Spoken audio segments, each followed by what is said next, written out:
right, guys. It's, of course, time to play some Bunkers and Badasses. For Mammoth Games, Inc., I am Nightswarm. With me, as always, Filterchord. What up? Cool. And we do have our, basically, Game Master. It has a special name, but we do have Ian Moss with us again. Hello. Woo-ha-ha, evil laugh. What is that name? What is your title again for Bunkers and Badasses? I will be the group's bunker master. The you BM. can refer to me as the BM, yes. BM. All right. And joining us for this one, she's joined us for several tabletop games in the past. We do have Ashley with us. Hey. And joining us for the first time, we have one of our listeners, faithful listeners, that chats with me on the regular, Brian. Potty, I'm the new guy. So we basically kind of ran over a soft, like some of the rules, some of the things. We have these weapons that are stuck on screen that we can't seem to get rid of, which is fine. So we're just kind of rolling with it. I think we're pretty much ready to jump into it. I'm not sure. Is this the first time that people are running kind of these expanded classes? Yeah. This will be the first time you see some of the other pre-made character classes. Well, there's pre-made characters. There's 10 classes total, and there's a pre-made character sheet for each. So if it's your first time running the game, you can just hand those out, kind of like we did here, and play with not just the 4 classes that you would kind of associate with Bunkers and Badasses. For sure. So I'm playing a Mechromancer. I have the little, I have the mech with me as well, so it's going to be interesting, I think, to see that. Filter, you're playing a soldier, right? Yeah, I'm playing a rootin' tootin' shootin' Steve. Shooting Steve. Soldier, yeah. Cool. Ashley is, her character's name's, what was it? Lyra?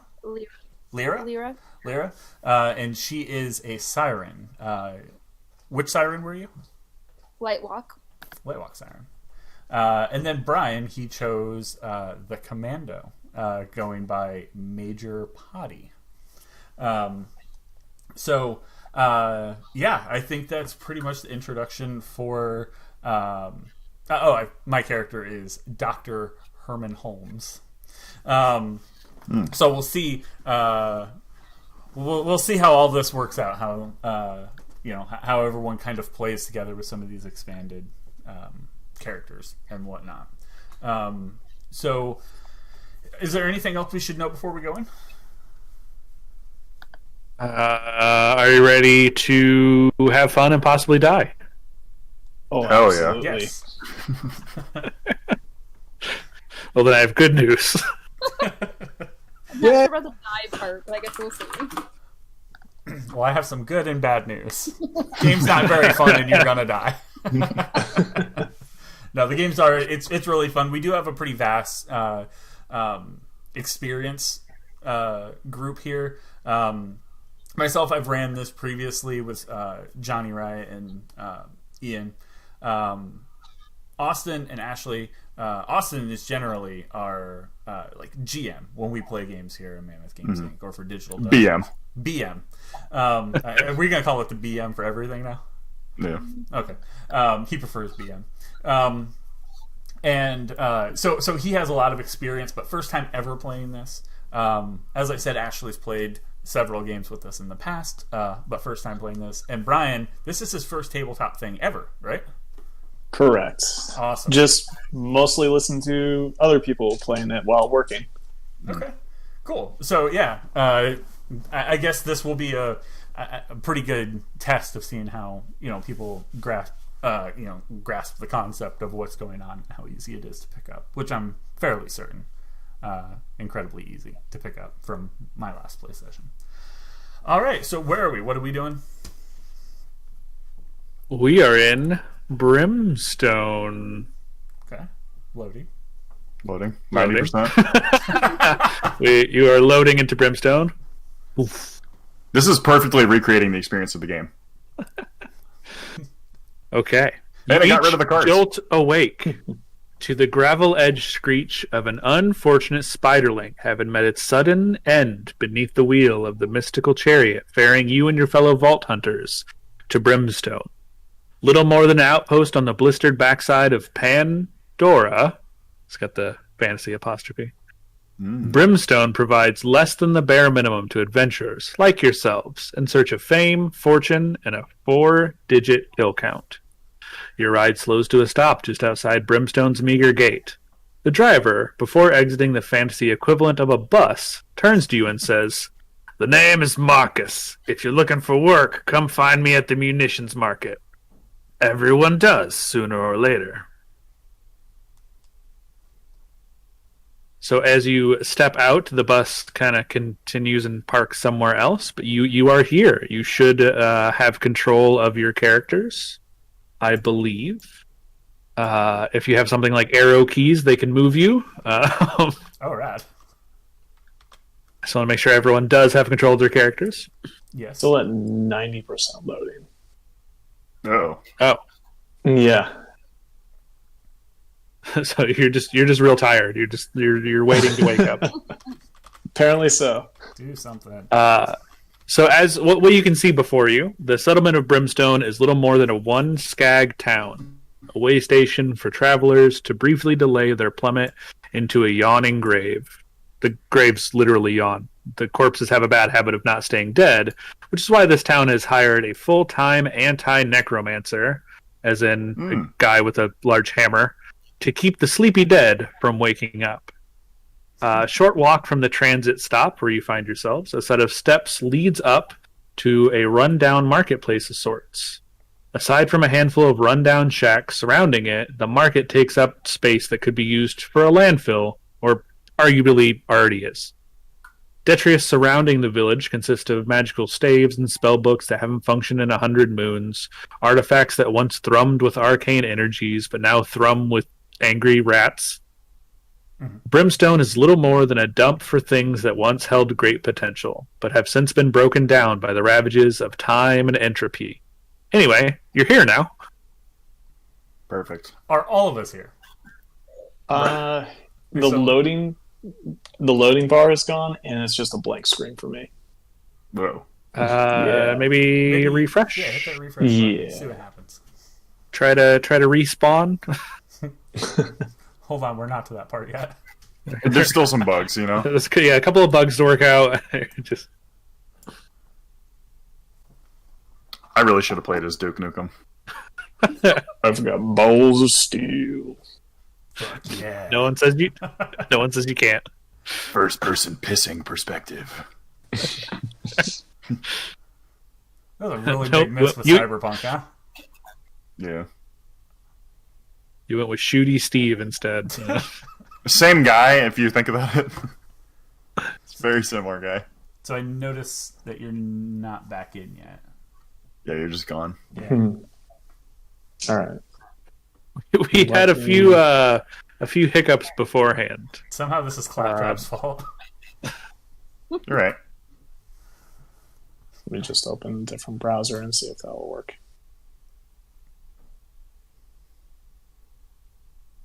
Da-da. That's always funny. If you don't point Well, I it can out, always describe what I'm seeing. Nothing. We appear to be in a area. I'm zooming out. Yeah, you have limited sight. Forgot about that. Wait, hold on. I see all. Oh God, my character's blind. Oh. Hold on. We've done it. But the good news is the gun cards are gone. Yeah. Yeah. So I mean, Hooray for small miracles. What's happening? the gun cards that were on the other screen are no longer on the are not on this screen. So Oh yeah. Progress. yeah. Now we just lost a player. He's the respawn thing kept him for a bit. Yeah. Out of credit. if you need to cut any bits out of this, feel free. I mean, Yeah. Loading. One eternity later. Okay, All right. after a light amount of technical difficulty, I think we're finally ready to to move forward.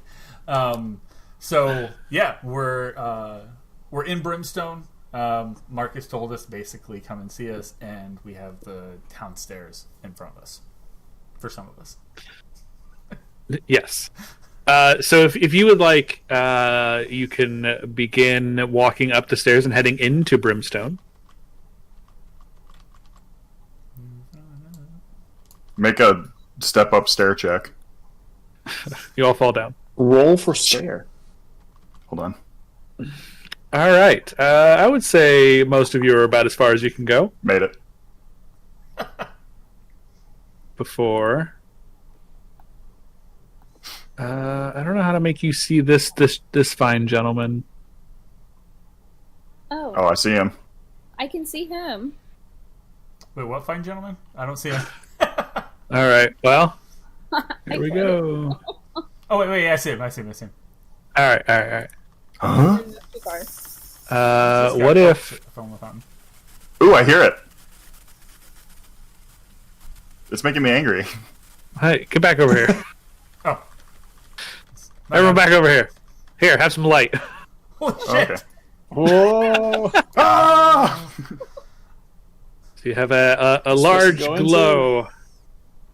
And beneath that glow, you hear a voice. So before the Vault Hunters can cross the threshold into Brimstone proper, they are approached by a single-wheeled robot with an obviously homemade wizard's hat and a voice like a cat chewing on razor wire. "Greetings!" says a shrill voice coming from about waist high. You turn and see the bright light and a robot that looks like a cereal box on a unicycle. "Welcome to Brimstone. I'm your guide to your new home away from anything remotely resembling a home. I absolutely did put scare quotes around the word home, by the way. I did it again. The name is Claptrap. Let me take a moment of your time to show you around the place." The enchanted automaton pivots on his wheel, gazing at the sliver of civilization behind him. "Well, that's pretty much it. In case you need to get a hold of me for any reason at all, use one of these." Claptrap pulls out a wand that is attached to his side and waves it in a circle with a flourish. And then when that does nothing, he reaches into his body and pulls out a handful of flat rectangular stones etched with magical symbols. He hands one to each of you. There are 4 of them in total. As soon as you touch them, they emit a very quiet hum, like but only you can tell that it's not happening out loud, like it's not. It is happening only inside your head. The hum quickly fades, but now you hear Claptrap's voice speaking directly into your mind. Oh god. What if we Thanks don't? to the mystic art of echomancy, these echo stones allow two-way communication over vast distances. Plus, you'll automatically hear episodes of my new EchoCast whenever it updates. Jesus Christ. There is no known spell or incantation to unsubscribe. Now follow me! So he... Oh boy. What about it? Oh, just turn that off for a second. No. Oh boy. Oh, making light sources. Oh god. Nothing. Doop, doop, doop.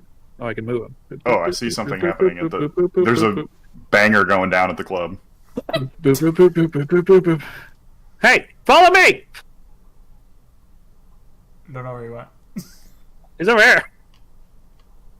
You see him? No. I don't know how you're supposed to see him. Oh. Aha! Oh. Ah, there he is. There he is. Forgot to toggle visibility. He's, and he now appears. He had a invisibility potion. It ran out. Good. He's like, follow me! Very good. You're doing great. That's not a race. Stop. Slow down. I was trying to knock on that door. More like Jizzard Fap Trap, am I right? If you need a job, check with Marcus at the munitions market, which he kind of gestures is directly in front of you. I'd take you up there myself, but I'm much too busy studying wizardry, so I can't. Me being unable to conduct you there is entirely about my packed magical schedule, and not that there are a small number of stairs here. I can absolutely go up and down stairs when I choose to, but my previously stated obligations preclude me from doing so at this time. Off you go! See you around, Vault Hunters! And then he just continues to stand there and kind of roll around in a circle. And he's checking his day planner. He's like, which of my many wizarding tasks on level ground should I tackle with my magical powers first? Is there anything special about that hat? It looks handmade. It looks like he made it himself, which should tell you its quality. On the low end. And its construction, yes. Alright, I won't steal it. So he pointed you towards this building, which there's a small amount of stairs leading you to, and says that it's the munitions market, where Marcus told you to meet him for jobs. Is that where you guys want to go, or do you want to go look around?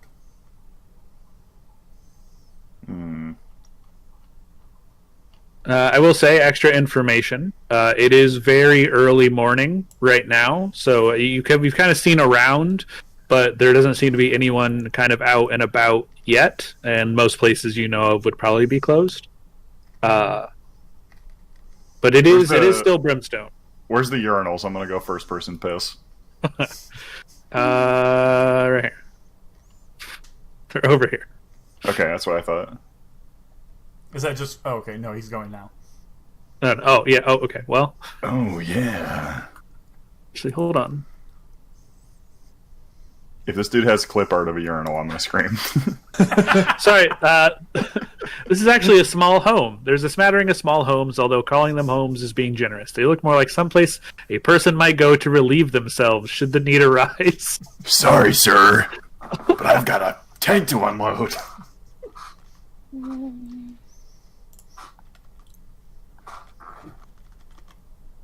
I'm not going in there. I'm done.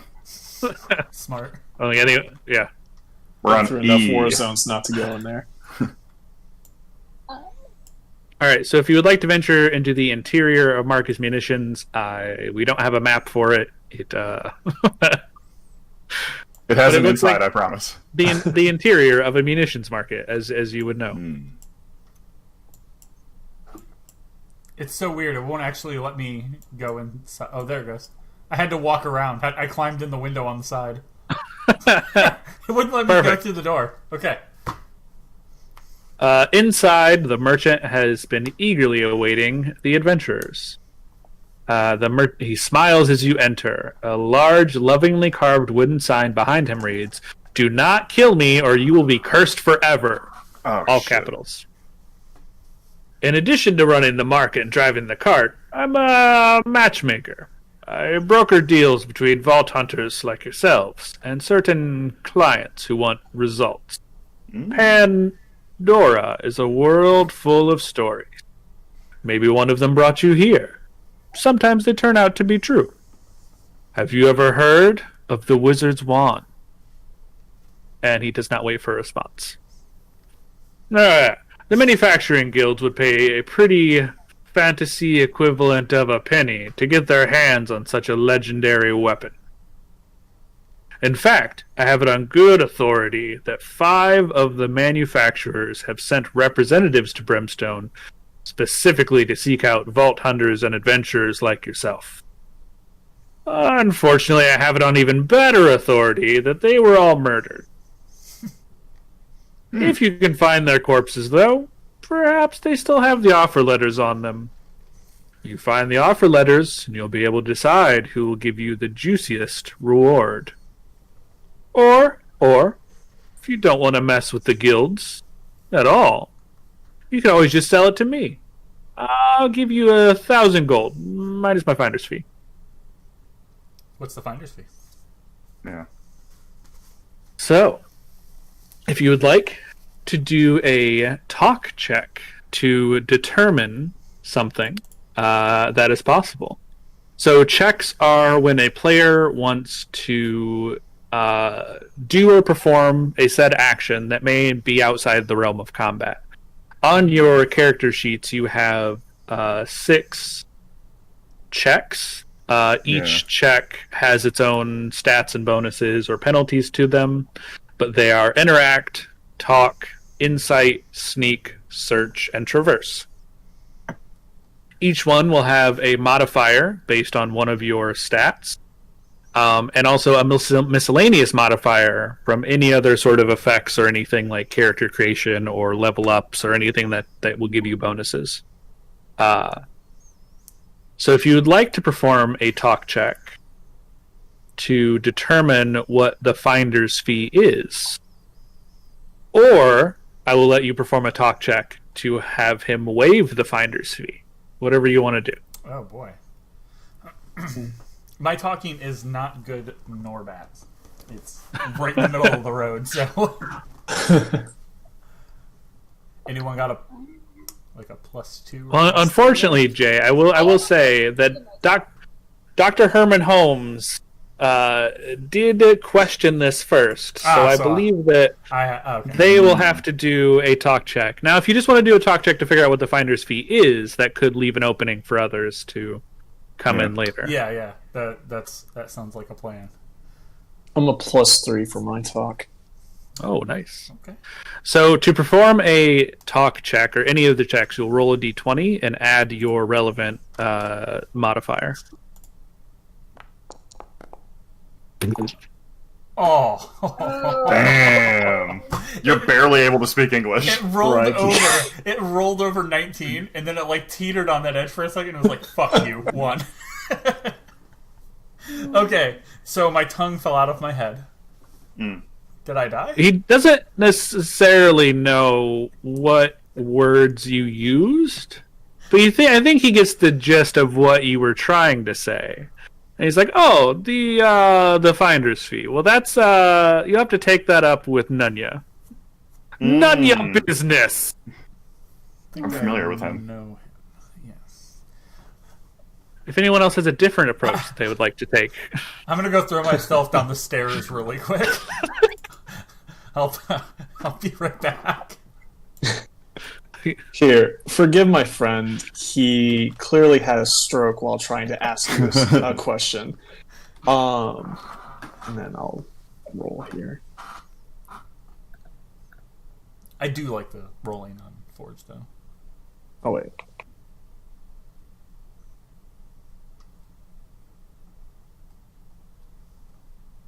So it's 1d20, and then I just do... yeah, you add can just do +3 yep, for you. whatever your mod is. Yep. All right. Oh. Wow. All right, you're the. Hey, I mean, Major Potty. Is that yes? Major. Yes. I'm terribly sorry. The finder's fee. That's a a merchant's joke. Sort of our version of a jest. Don't worry about it. 1,000 gold. It should be plenty for such a established, experienced group as yours. So he immediately backs down. I'll just sit here chewing on my hand.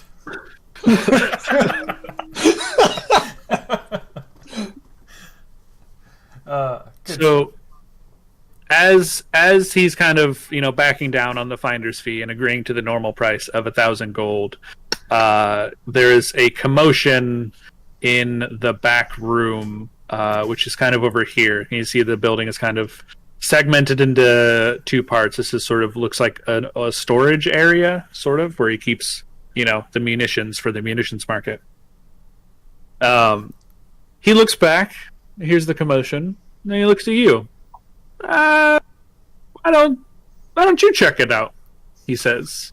Maybe dire rats. Shooting rats? Great first quest for a vault hunter. I'm not I allowed can handle that. I'm not allowed to talk. I have a lot of experience shooting rats. I've shot probably, 10, 15 rats, at least. I don't know. Used to king Womp Rats in my T16 back at home here.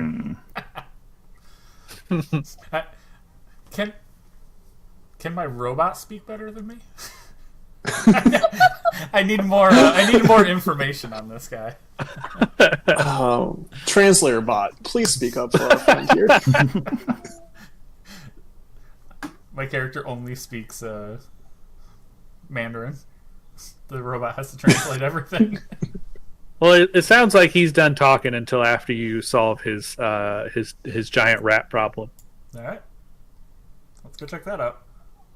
All right, so I'm gonna go to a different page and hope it doesn't break everything. Here we go. There we go. My computer just overheated.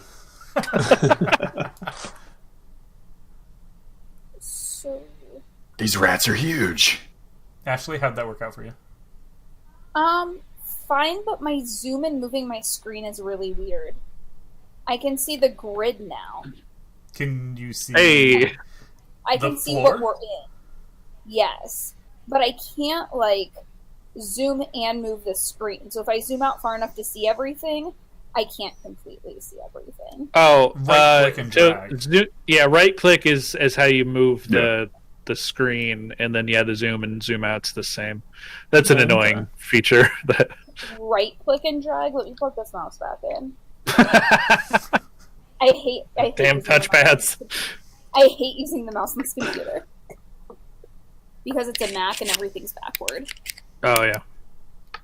Stresses me out. Yeah, so once you get in here, you can kind of say what order you were in or whatever. Well, I'm right next to one of these dudes. Perfect. Start smacking.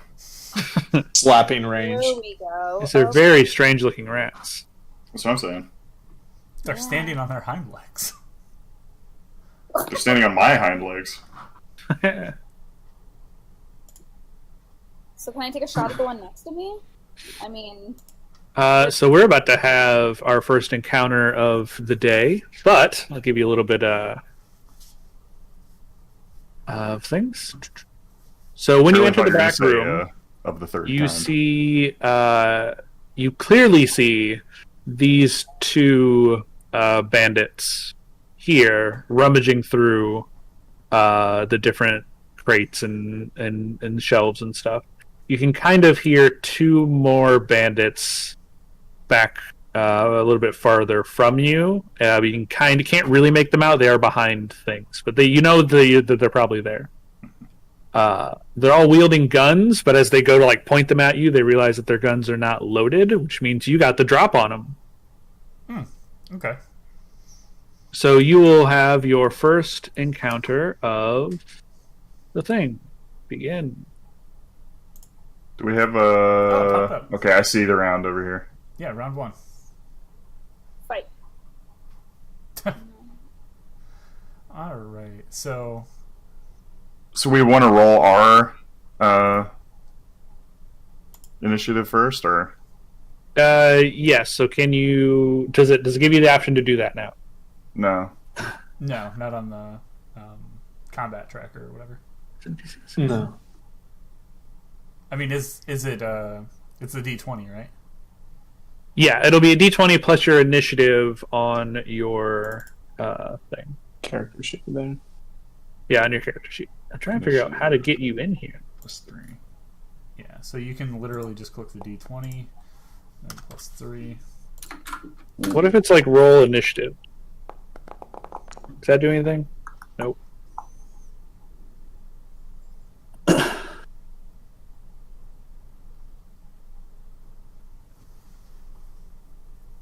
Okay, so we have 20, a 21, a 19, and an 11. I don't know how to get you on here. Rolling with 19s.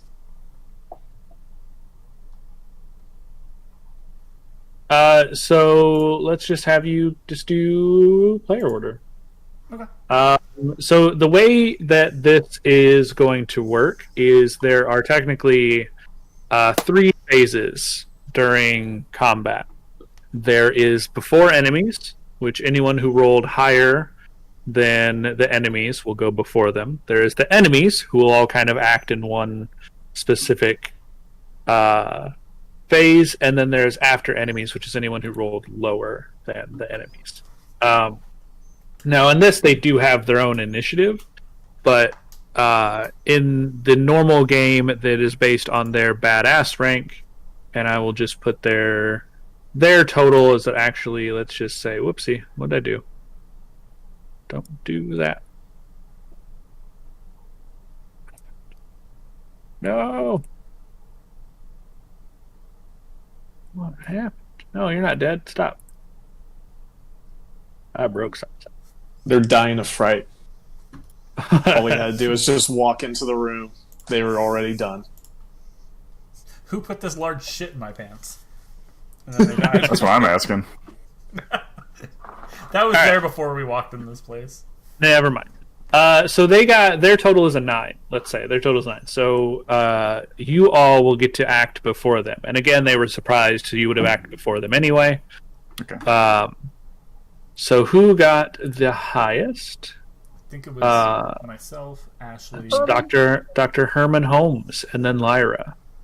Now, you can kind of take your actions in the same... Like, you can kind of do teamwork things if you want and sort of plan together, since you're all going to be acting in the same phase. But if you're just going to be doing the basic ranged attack, which is kind of what everyone's going to be doing here, we'll just have you go in whoever got the highest initiative order.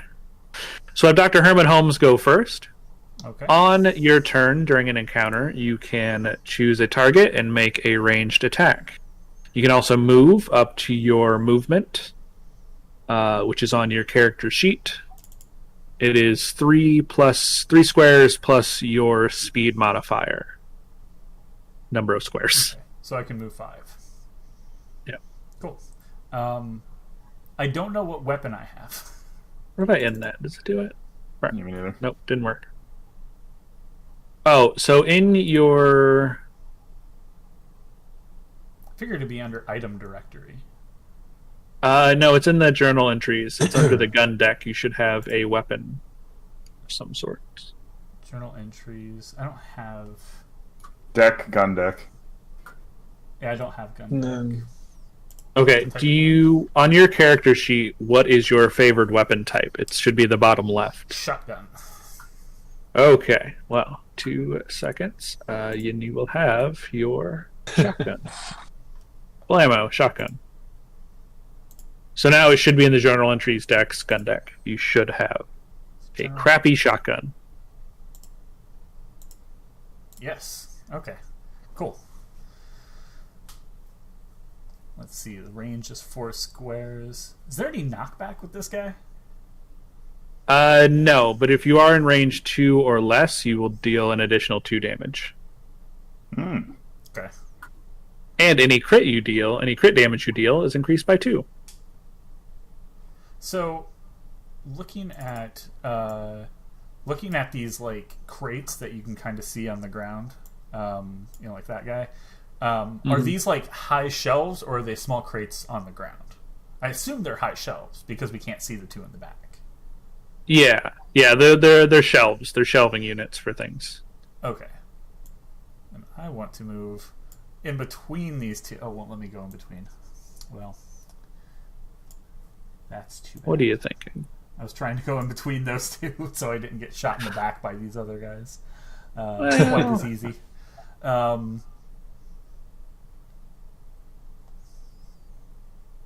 Let's see.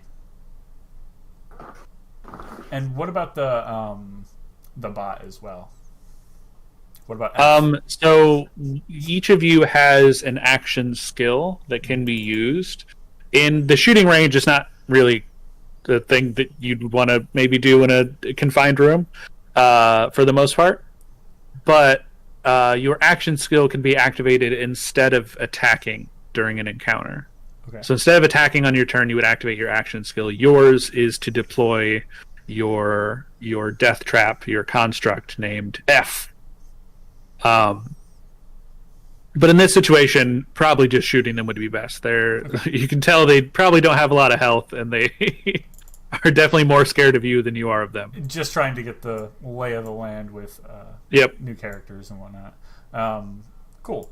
Then I will, I guess, just run on up to this kind fellow here and shotgun him in the head and chest area. Perfect. So that will be a D20 plus your accuracy mod for the accuracy. Okay. D20 plus my accuracy mod, which is +1.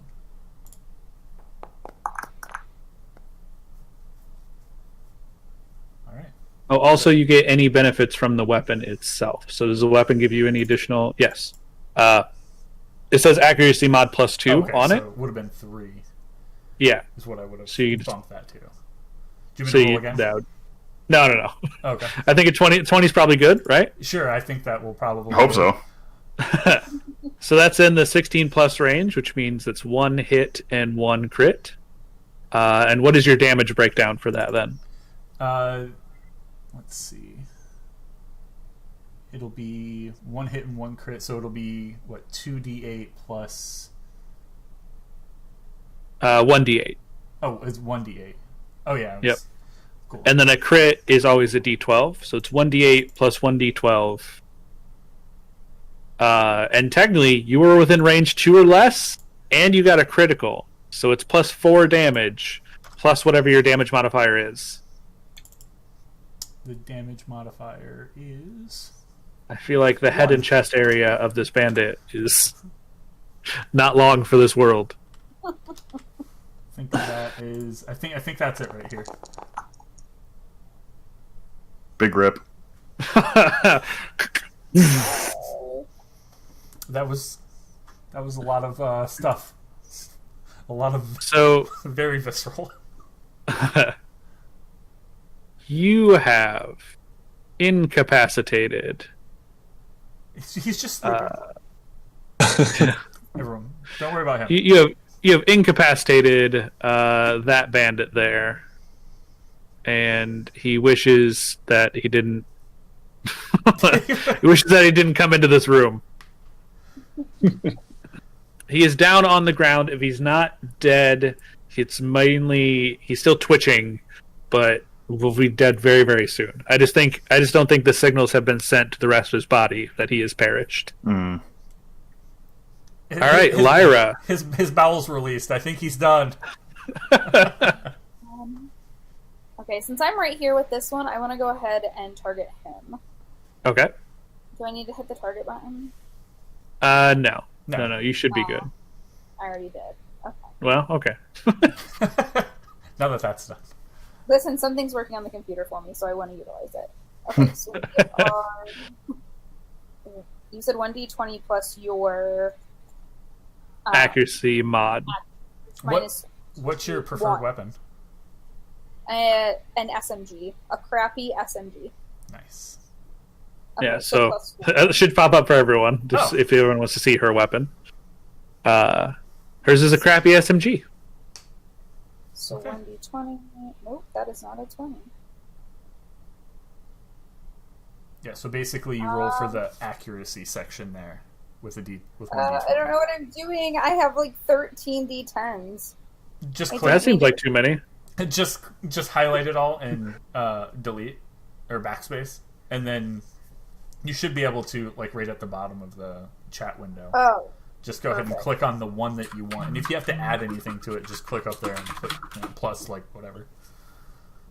So 1d20 plus 1. Oh.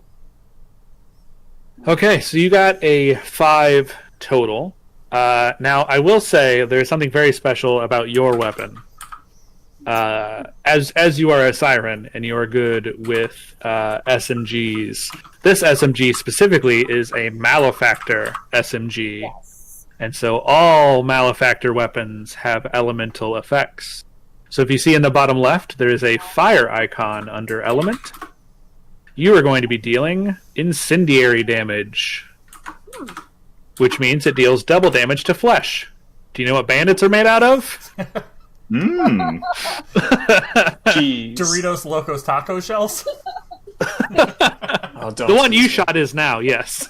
All right, I'm now eating. So now you can roll your Jesus, they're damage. People, not bug snacks. Roll my damage. So the Yep. is it the 4 per? Yeah, it's 1d4 per hit, and with your attack, you got 2 hits, right? Yeah, so that's Yes. 2d4 plus her damage, plus your damage modifier. That's on Yep. your... But this gun does have a -2 damage mod Minus also. 2. Yeah, so 2d4 minus 2. Plus your What is your mod. damage mod? Oh, my damage mod. You might negate some of it. Yeah.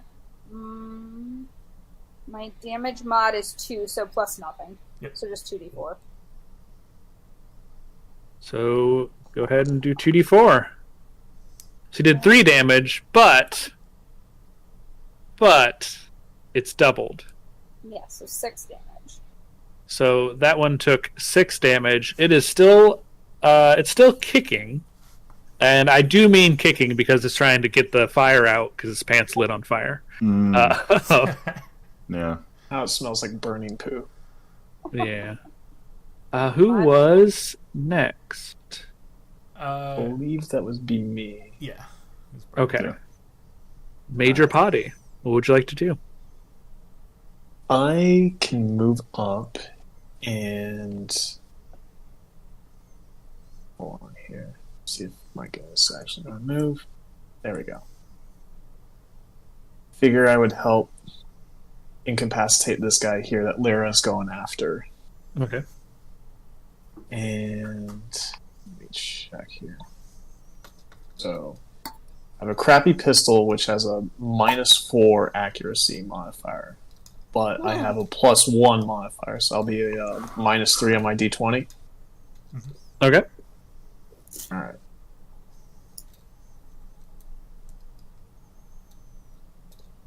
So there's his pistol, if anyone wants to see. It's a Torg. Fuck yeah.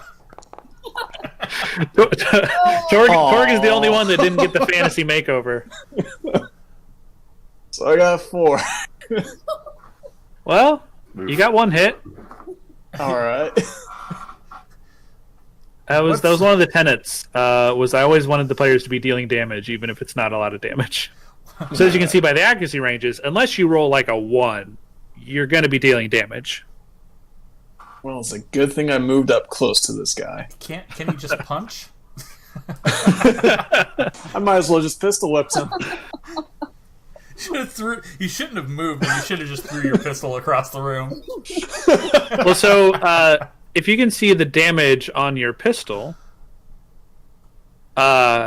your damage is actually 2d4 per hit. So you're actually going to get 2d4 damage out of this, plus your damage modifier. Is that because of the splash damage? No, that's just the pistols. The common pistols usually all have 2d4 as their damage. Splash just means it will hit all enemies adjacent to its target for half damage. So do you have any damage modifiers? Yeah, was that... Let's see here. My damage modifier is +2. So that's 5 more damage on right. this fellow here. Okay. Still alive, still not happy. God. You've kind of put out some of the fire with blood, Yeah. and I don't know if he's happy about that or not happy about that. He seems to be riding somewhere in the middle. He's like, oh, thank God. Oh, shit. gotta mop That's that more. back. That's Hold what on, I I want. gotta pack the spleen back into my torso. I don't think that's where it goes. Shooty Steve. All right. Your time is up. So are these Your guys time is in now. Are these guys? My time is up, and it is now. These two in the back. Are they being provided cover by the shelving that they're behind? And if so, what does that mean gameplay-wise? Yes. So they are in what we call partial cover. And partial cover just means that you get a -3 to your attack against them. Okay. So, yeah, I think I will move 1, 2, 3, 4. 1, 2, 3, 4. And I'm going to take aim at this one. And we'll see what I get. Because my bonus... Which one? Sorry. Is it okay, highlighted for everybody else or just me? Okay. His little icon's really small in the top left. Like a little orange dot icon. Oh, yeah, that is a target icon. Okay, yeah. I see. Okay. I usually just like long hold left click and it'll like do the little ping thing 'em or that whatever. dances. Yeah, ping them. That's what it's Ping. called. So, I've played Apex. that's funny. My bonus to hit is +3, and I'm using my crappy rifle. So This crappy rifle. that's the one. That's the exact one. Oh, but there's an find iPhone that. then. So yeah, I'm gonna see if I Does can have at an least hit. If I can hit an Oh, 8, it has a that band. should supersede their advantage of being in cover, basically. So Can he Let's see run what we through got. people with that bayonet? I know. He tries to. Gears of War. hell yeah! That's the one. Okay, so what does that give you total? You had your accuracy mod was +3. okay, and then Well, the accuracy is mod for the +2. gun- It's my favorite weapon, and then I lose 3 because they're hidden, right? Yeah, and you also lose 3 because of the weapon itself has an accuracy mod of -3. Oh, I thought that was if you do an extra attack, you get -3. No, What it's does just in extra attack general. mean? You get an extra attack. Oh, so every time I roll twice? Yes, Yeah. So this will be. but they're two basically- separate attacks. Yeah. Okay. So this is Okay, attack so yeah, so the first one, I guess really that was a 16 Still, to add still in the top extra mark. -3. Yeah, So I'll roll the damage on that. so that's 3 hits and 1 crit. So that would be 3d6 plus 1d12 plus your modifier. Fuck. 12. So and he my would- modifier is per... Oh, I see. Let me get back in my... So the whole Where's she corner of the building just fucking exploded off the side of the house. Marcus is like, ah! So the damage is just going to be...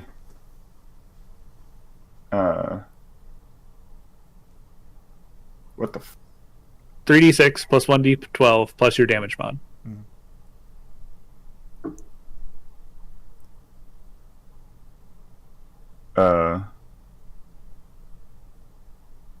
You should. +1. Okay. Okay. Yeah. 3d6, 1d12, 1. +1. Jesus. Damn. Okay. 16 damage. Not dead, but very, God. very hurt. You have pushed other rounds of ammunition from the shelves into them.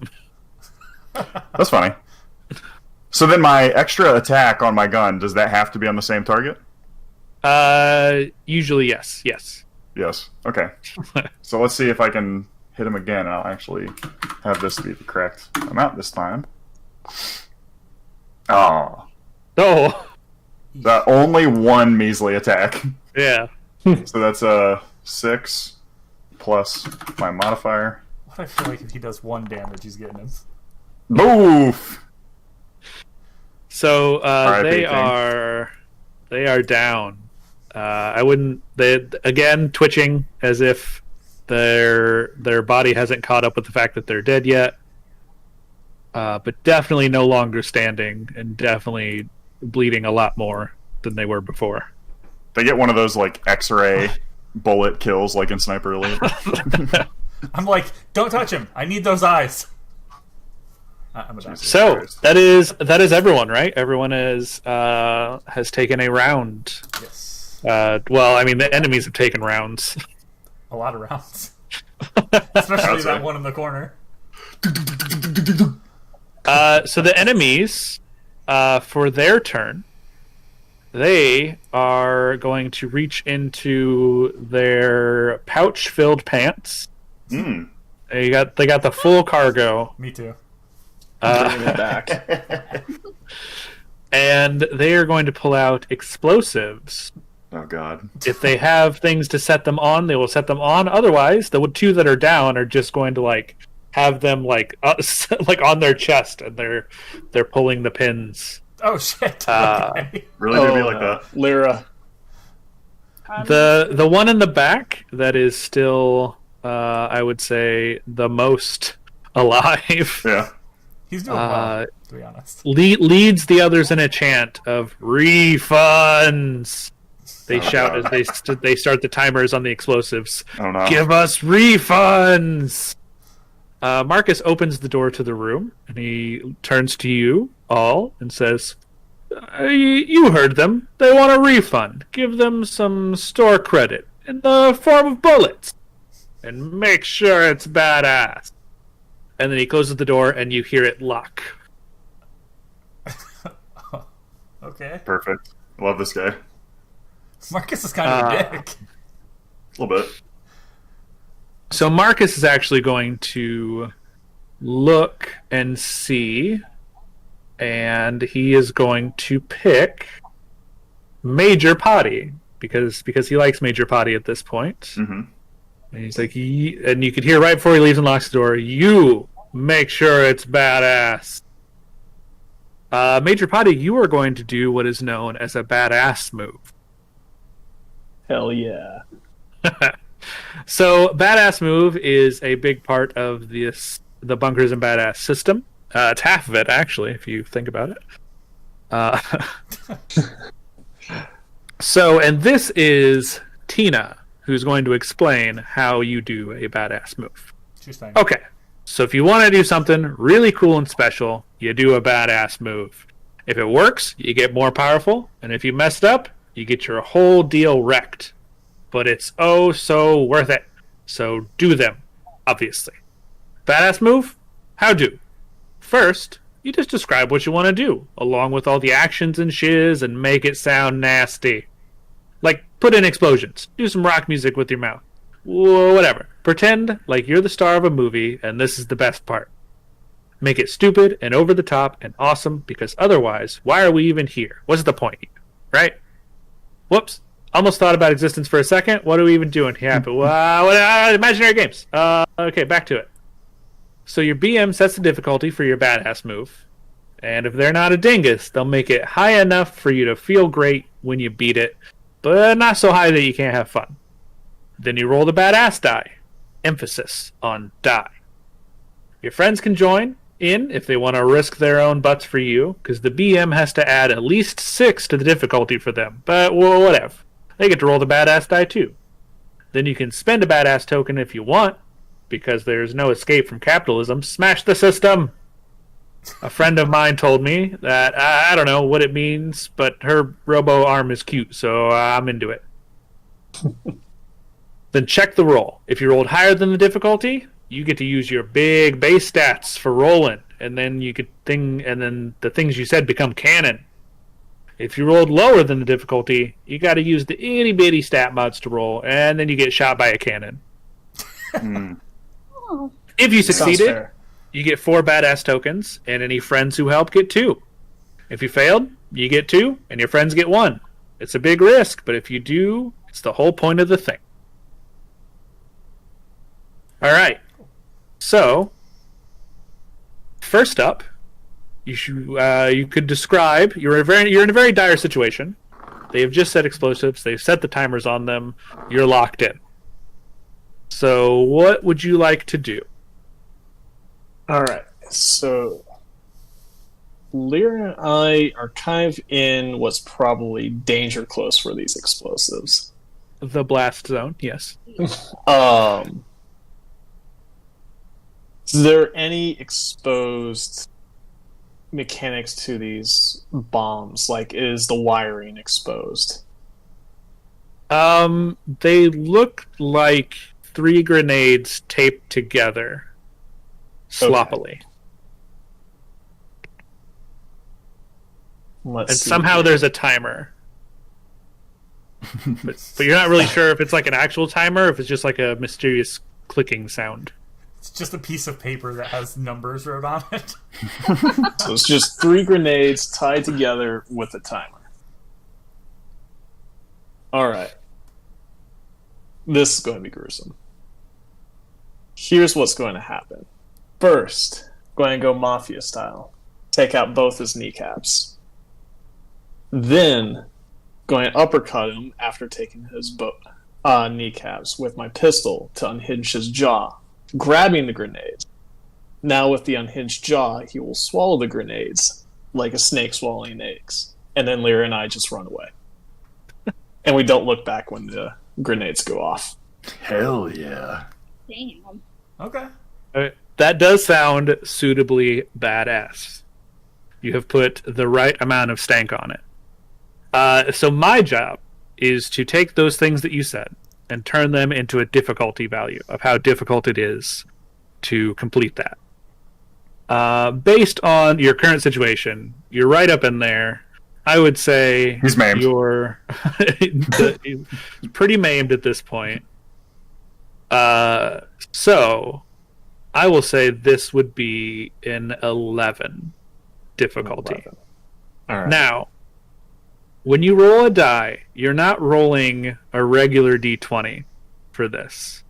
You are rolling the badass d20, which is very much like a regular d20, except the 1, the 2, and the 3 are all ones. And the 18, 19, and 20 are all 20s. Okay. It's high risk, high reward. Got it.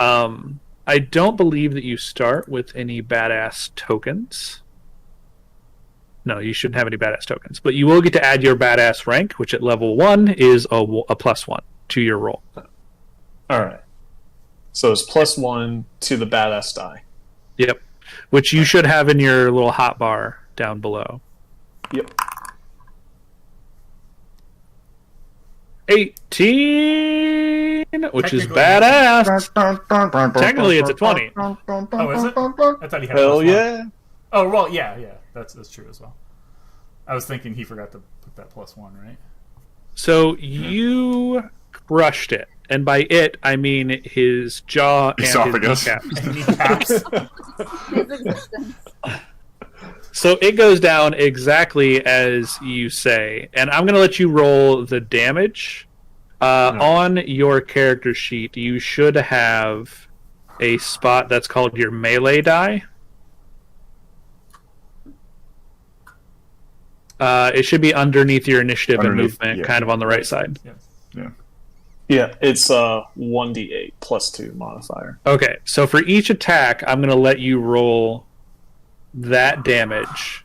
Now, it is normally the damage modifier, but because you've succeeded your badass move, you get to use the +4 instead. So you're going to get a +4 to each one of your melee attacks. You're so close, you're just going to roll damage. Well, it's actually... It's 2 ranged attacks, 1 melee attack, because I kneecapped him, so that way he couldn't run after us. Oh, okay. With my pistol. Okay. Well, then you get to use your big accuracy and damage for your attack rolls then. And the other cool thing is instead of having to roll your accuracy and all that, you can just take your badass roll as your accuracy roll for your attacks. So you got a 20 for both of your kneecap shots. Okay. Then... So you'll just need to roll damage. You Lieutenant Dan the shit out of this guy. Poor bastard. Alright, so crappy pistol was... Oh shit. Okay, it's 2d4. Per hit. Per And you hit. got 3 hits. So you're going to roll... No, it was that? 2 hits. It was 2 hits, 1 for each kneecap, and then it was a melee hit to the jaw. Yeah. But if your accuracy roll was a 20, that means that you got the 16 plus range, or accuracy range. And so that's 3 hits. Jeez. So you are going to roll 6d6 plus... what is your damage? +4 per attack. God damn. Alright. Oh, you're just doing it. Okay, gotcha. So go ahead. All right. 6d6. Plus 4 for the first kneecap. Jesus Christ. R.I.P.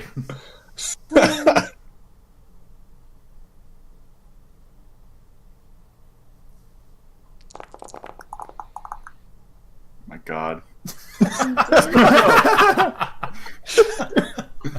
The kneecap 23 turns into it has a fusion reaction and turns into a small sun. So second d6 for the second knee. Completely severed it. It grew another body, and then that exploded.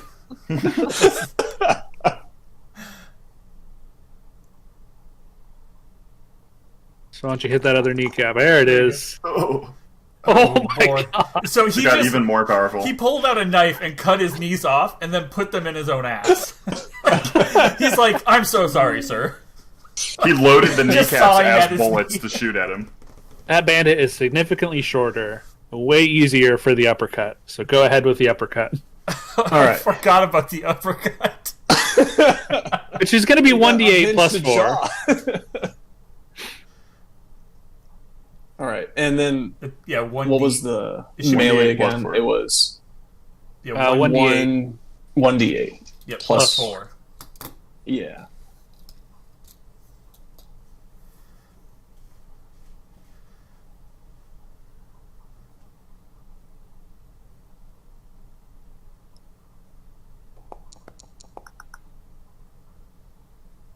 So All right. Yeah, the jaw's off. He had a And then, benchmark is there for the anything I need to roll for the action? Like roll to cram grenade Roll the into stuff. throat. Roll the stuff. No. I think you just made it much easier on yourself. So You just kind of put it in there, grab a broom, and start like jamming it down. but I All will right. let you and Lyra get to what you would call a safe distance. So what's the range on grenade stuffed into person? Normal grenades, it's usually just adjacent where that would hit. Okay, so if we just move Back, one out of the way, we're good. I guess just back up until you hit something, probably. So maybe 2. I Alright. can't. Well, there's that guy there too. I think he has a grenade. Do you No, have he to- died before the grenades got blown out. Oh, There you I thought he said they were kind of dead, and he still pulled them out. Oh, you're right. That's what I Okay, was he like- said incapacitated. That makes sense as to why. All right. Okay. So you're both there, and the grenades in that one go off, and I would say you're not in the blast range, but you're in the splash range, Oh, It's great. just like SeaWorld. Jesus. which means Christ. blood and entrails are you're just covered. No kneecaps; those are gone. You don't have to worry about that. You aren't getting any of that on you. No Remember, kneecaps, don't look shrapnel. back, Lyra. That's how we maintain badass them. If you look back, it makes And- you look pathetic. I would say, unfortunately, though, you are in what I call a good news, bad news situation. All right. The good news is that bandit is no longer a problem. The bad news is that you We were blew up all half the store. very much enthralled in what was going on with that bandit, that the other bandits just set off their bombs. Doctor. And when they're all set off at the same time, the whole room goes up and you all die. Damn it. But it was pretty cool. But But it was badass. Job well done. also, you should note somewhere, either on a piece of paper or something, that you have 4 badass tokens for successfully doing a badass move. A badass token can be spent to, increase your chances when doing other badass moves, or you can add a +1 to any future roll before you roll it. So you want to do more damage, want to make sure you shoot the thing, want to make sure you jump over that giant cliff, spend badass tokens. Makes sense. So you are all dead, which is a pretty minor inconvenience, actually, because you all seem to respawn outside of the munitions market. Someone warned us about this. Yeah, this happens to me all Something the time. about that it was going to be fun and we were going to die. Yeah, someone did mention Like that. It's foreshadowing. strange. I never heard that. That's a lie. Damn narrative techniques. We didn't even get to loot them. Well, I mean, we There got the wouldn't grenade, anything if you left think to about it. loot. That's true. I mean, I did touch a grenade. Pretty cool. Hold gave on. it I actually back. need to find. I have to find a file real quick Okay. because I don't know where it is. I'm gonna head back to Brimstone. Y'all just stay there for a second. Still learning Foundry. That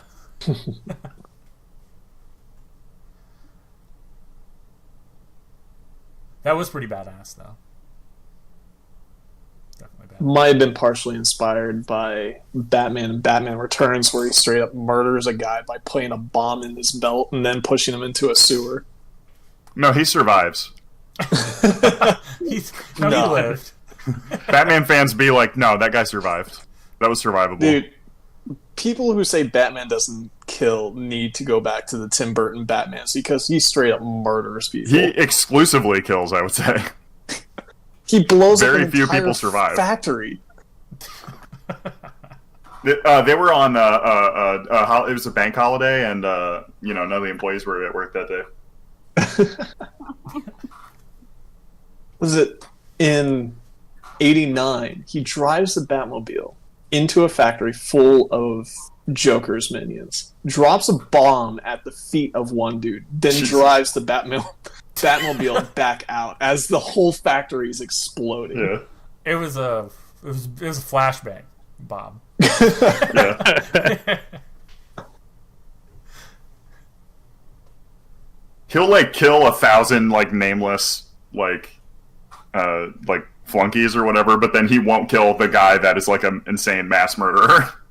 I found it. Okay. Well, I mean, you gotta draw a line somewhere. So I would read to you about, all of the stuff about being dead and whatever, but it's been fully crossed out and it just says, whatever, people die, people who die come back a few seconds later, who cares, magic stuff, let's go! The formerly dead party members find themselves standing waist deep in a big cauldron of brown, bubbling snot right outside of the munitions market. We're in that house. There are that no towels. We're in that house that Shooty Steve went into before we went into this place, aren't we? No, there's just a cauldron sitting outside that you guys didn't notice. Oh, okay. Oh, thank God. To be honest. So you walk back into the munitions market, and Marcus is laughing at you. And he says, death is a burden all must bear, but when their time comes, though the end of life still carries the sting it has since time immemorial, for the Vault Hunter, it is possible to be restored to life. Thanks to the Brew U Cauldrons. So you've just experienced a Brew U Cauldron. When you die, you will respawn at the nearest Brew U Cauldron, because magic.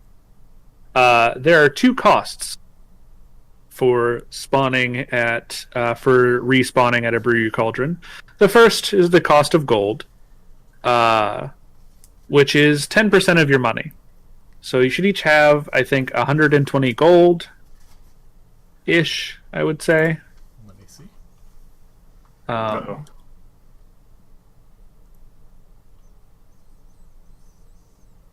Maybe. And you have now lost 10% of it. All right. The second cost is it's not always a flawless system. So you have a trauma. Huh? My foreskin! Where did it go? So under rollable tables, which there should be a tab at the top, it should be the die. You should have a thing that says traumas. Oh, God. If you click on the die, does it roll it? No. Now How do you roll brings it? Up the... This is 1d8. Text. There's a roll button. Promise, Hold on, I see it. Oh, I see. Yeah. Oh yeah, there's a roll button. Here we go. So each of you will have to roll up a trauma. Do we Shooty we don't change Steve. anything? We just click the button once. Yeah. Shooty Steve, you are immersive. You must do a silly character voice. If you ever forget, you'll take 1d6 damage. I've already been doing it. All right. You're stuck with that. It was a perfect clone. I already had this. In and out of character. I'm just saying. You can't switch off. My foreskin. Let's see. Dr. Herman Holmes, you are impatient, which means you'll have -1 on search and sneak checks for the rest of the game. Is that am I impatient or am I an impatient? Yes. Both. All right. This is gonna be a fun game.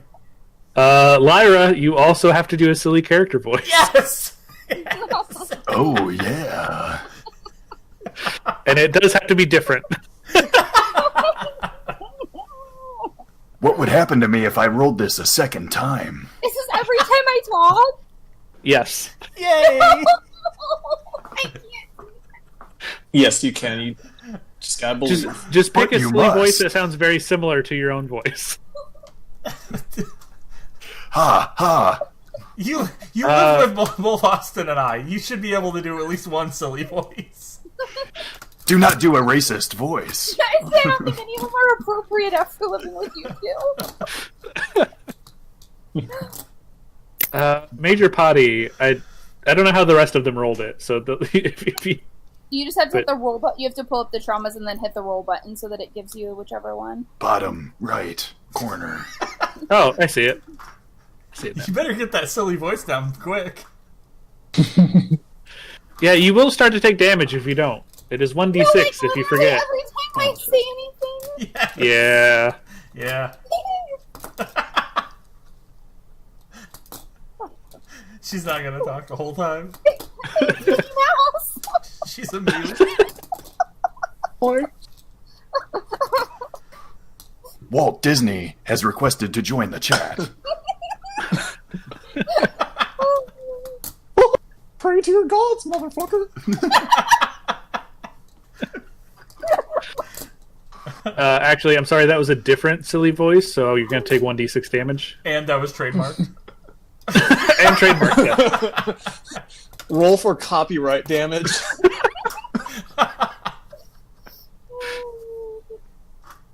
It's the percentile die. Brian, are you figuring it out or no? Oh, yeah. I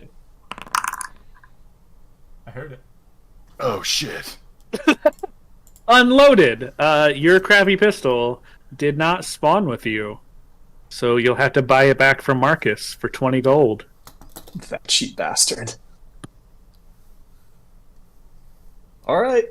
So you had like 108 after the 10%. Yeah. Yeah.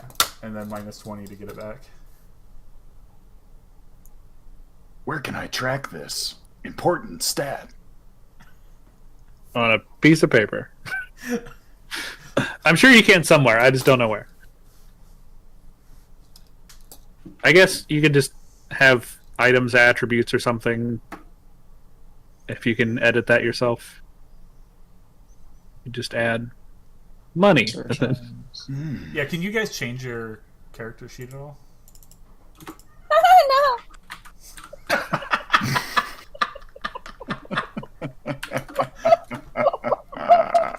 Proud of the commitment. She's just gonna giggle the whole time. Oh god. This is... 10 years in this relationship and I still can't do anything.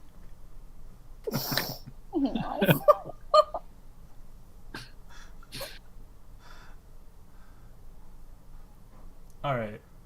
So, what's next? God, this was terrible. So if you go back to talk to Marcus, A, to get your weapon back, and B, where he explains why you just spawned in a cauldron. He then kind of gets to the point of what he was talking about before. You were rudely interrupted by quote unquote dire rats. Okay. Which was the wizard's wand. Countless stories of bunkers, vaults, and other buried treasure provide ample distraction for wanderers of Pandora. One lead can cut through all the unfounded tales. Mark explains to you that at the foot of the mountain range to the south, which is known as Satan's Gum Line, Dahlia's royal engineers attempted to carve a passage to the plains beyond, but were forced to abandon the project when they all died horribly. Ominous rumors surround these unfinished tunnels, but the obstacle holding most adventurers back is the inconvenience. The people of Brimstone tend to be all talk, even here. True Vault Hunters are few in number. Before sending the Vault Hunters on their mission, Marcus let them know that the town should be starting to bustle with life at this hour. So you have an objective, or a quest, as they're called. The quest is to find the wizard's wand. It has a single objective, which is locate the fabled wizard's wand and the abandoned Dahlia dig site under Satan's Gum Line. I know that it is worth 800 XP. You don't necessarily know that yet, but... and the gold is dependent on what you do with it. Marcus has offered you 1,000 to bring it back to him, but he's also mentioned there are 5 other offer letters around town that you could possibly find on dead bodies. So maybe you could find a better deal. But that is your quest. We're still on the shooting range map. Yes, I can bring you back to Brimstone and everything that entails. Here we go! Good luck, everybody. Everyone's game is crashing. I'm scared. The brew you. Someone pissed my shorts. That was me. Is everyone in? Did it work? I'm still loading. Oh shit. I was like, there's 2 people moving and 2 people very much not moving. Yeah.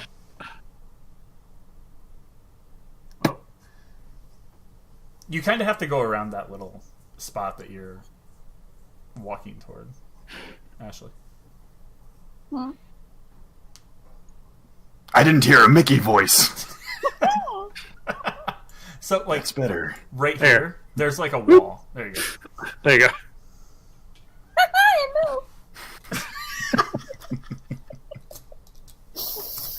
No. All right.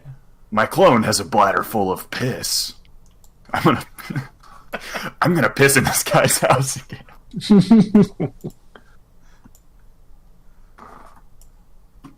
Yeah, I'm still. He's awake now, loading. too. He sees you this time. I'm just looking in the window. Hey there, big feller. How's it hanging? Are you talking to the guy, or... How's it? Yes. You're just pissing in his sink, and he wakes up and you're like, "How's it hanging?" Smoking a cigarette.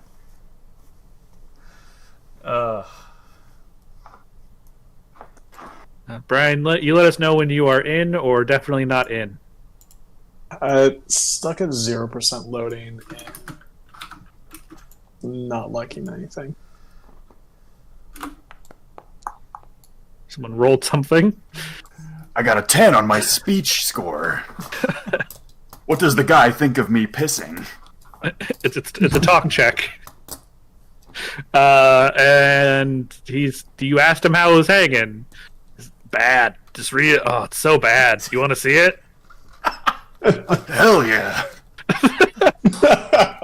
Well, I'm gonna go talk to Claptrap. Let's see what we're working with here, boys. You take 1d4 psychic damage. I'll trade you foreskins. He also takes 1d4 psychic damage. He had 3 hit points. He died. Let's hope the guards don't investigate that. Can't take you anywhere. I don't think he took him. He broke in. He had chlamydia. I can tell. He knew that at a glance. No check necessary. I'm an expert. Did you try hitting that old refresh button, Brian? That's what I'm doing now. There was a pop-up for Chrome that said that Gonna move the him. page wasn't responding.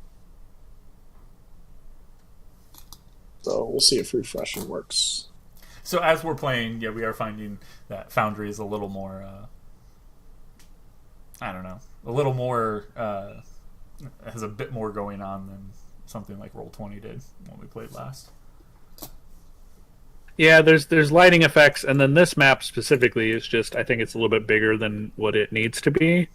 So it's trying to load all of it, which seems to be running into problems. Yeah.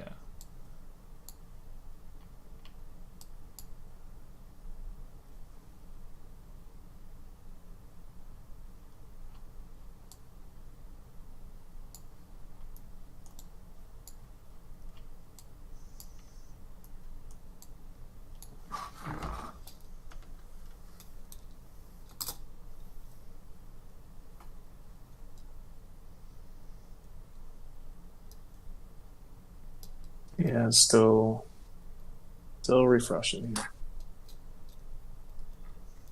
Yeah, this map does not, Did you get a photo of the map as well? I know we sent it. No, I haven't even gotten to that point. No, I mean like I don't have a. Oh, yeah, it's in our group chat, so he wouldn't have seen it. I can put it in the... Okay. Oh, not in the Discord group chat. Yeah, drop it in the Discord group chat. In the Okay. Boop. I guess. Okay. Yeah, I see why. That's pretty. Yeah, massive. yeah, it's... So why don't we just use that and kind of drag him to where he needs to go, and then he can kind of make decisions. Okay. Until we get to a smaller, like maybe a smaller map or something. Right. Yeah. Cool. I think I'm going to have to leave Chrome here real quick because I think it's just stuck in a loop of. I can't load this. It's huge. I need 100,000% of your processor.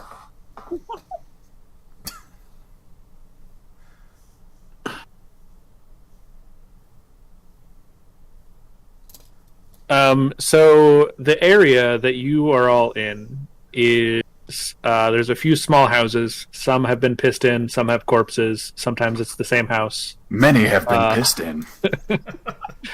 But there does seem to be people up and around in the various houses.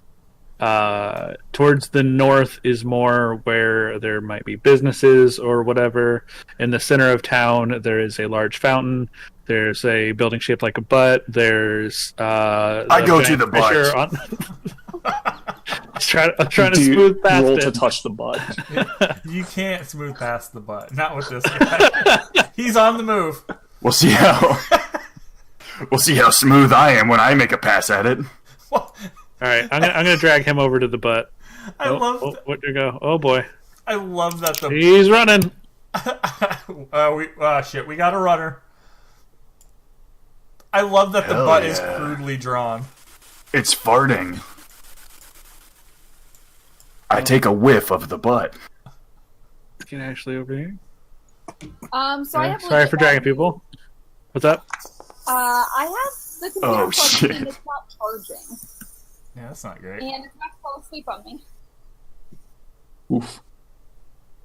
That is legitimately bad news. Yeah, that's bad news. I'll be right back for a second. I'll see if there's anything I can do. It's not great. Okay.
I am really.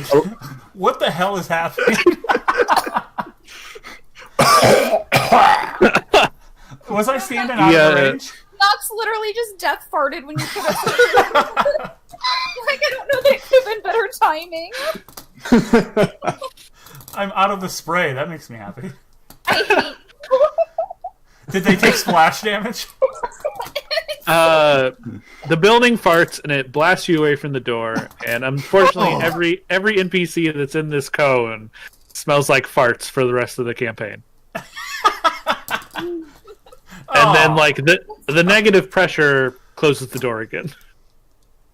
Like, how bad are we talking about? Is that here? it? Are we talking about, like, your run-of-the-mill or your chicken fry smelling? As Shoddy Steve or Shooty Steve was getting blown backwards, he could see that there was a room inside. He just didn't get into it because he's blown back by the fart. Now he's. I guide others to a treasure that I can never possess. Try again. I mean, what are you gonna do? Smell more?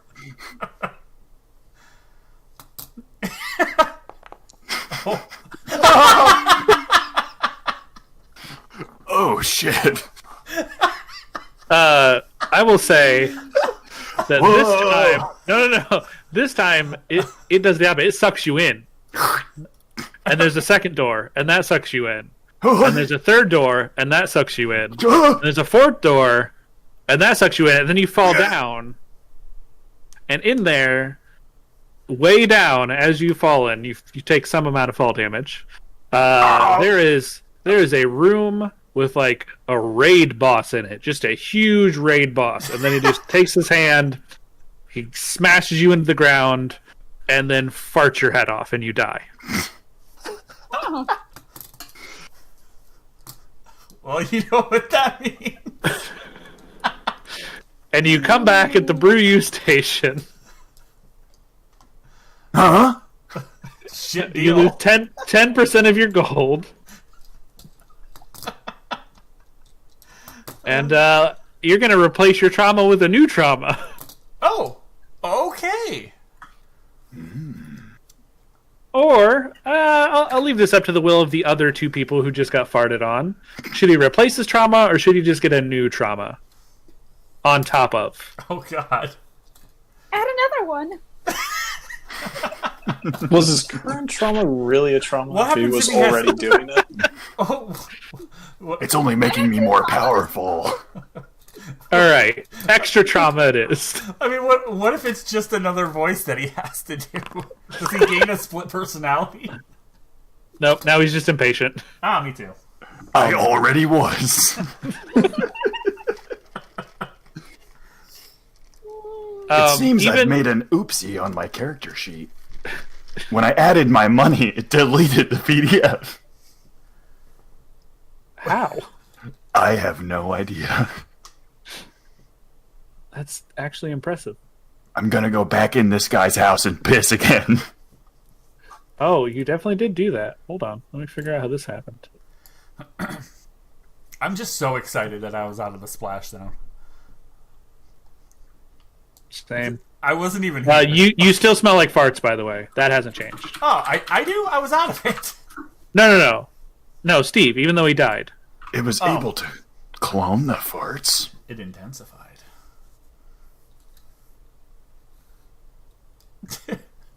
Okay, whose idea was the butt? Did it work? Haha! Alright, should be back now. Hell yeah. When you edit things, don't delete the other things. I want names. Whose idea was the... Oh, well, you know. If it was a Tiny Teen idea, this was definitely Anthony.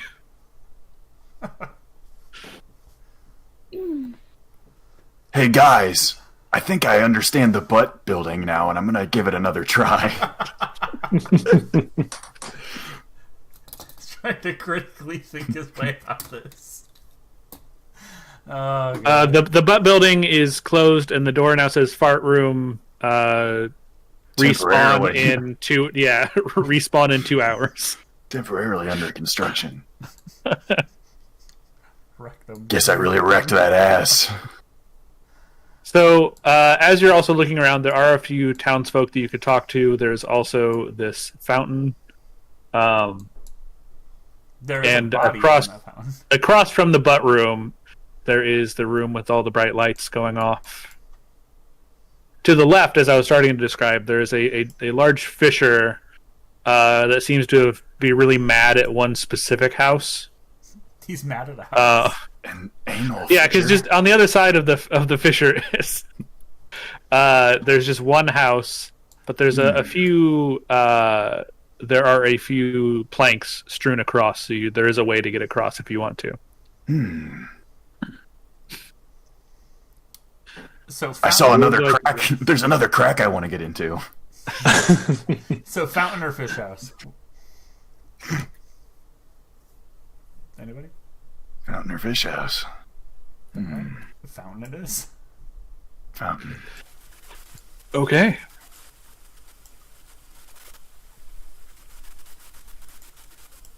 All right. So there's a body. In the center of town, auspiciously sits the brimstone fountain. The round water feature glugs water unenthusiastically. The water seems as uninviting as the town, and twice as stinky. Not nearly as stinky as Shooty Steve. Is there anybody else around it? There is the corpse that you see hanging in the fountain. Okay, but no. You see actual- the Okay. no. You see the corpse of a muscly, mustachioed man in the central fountain. Horatio. That's him.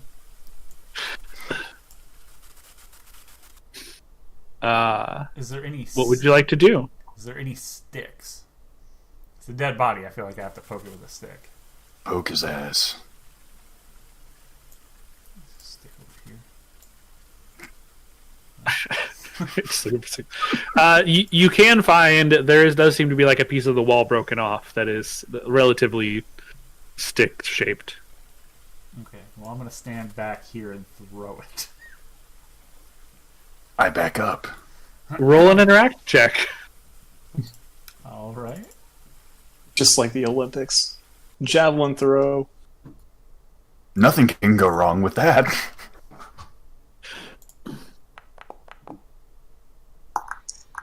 Oh, all right. All right. So you hit it, and you hit it in such a way where the body kind of like rolls over in the water, and there is a. You now see that tucked into the belt of the mustachioed corpse is a grenade, which was rigged to blow up if you messed with it. But you seem to have avoided that. Also, you see there's something shiny sticking in the mouth. Oh. Okay. So the grenade did blow up or didn't blow up? It did not blow up. It seemed you just rolled them over, but they didn't blow up because it didn't get messed with. You didn't hit the grenade, you just hit the body and rolled it over. There's a chance you were going to hit the grenade. Okay. Is there any way to recover the grenade? You would need another interact check. All right. You have to I get real back up close. more. This one will require you to get real close.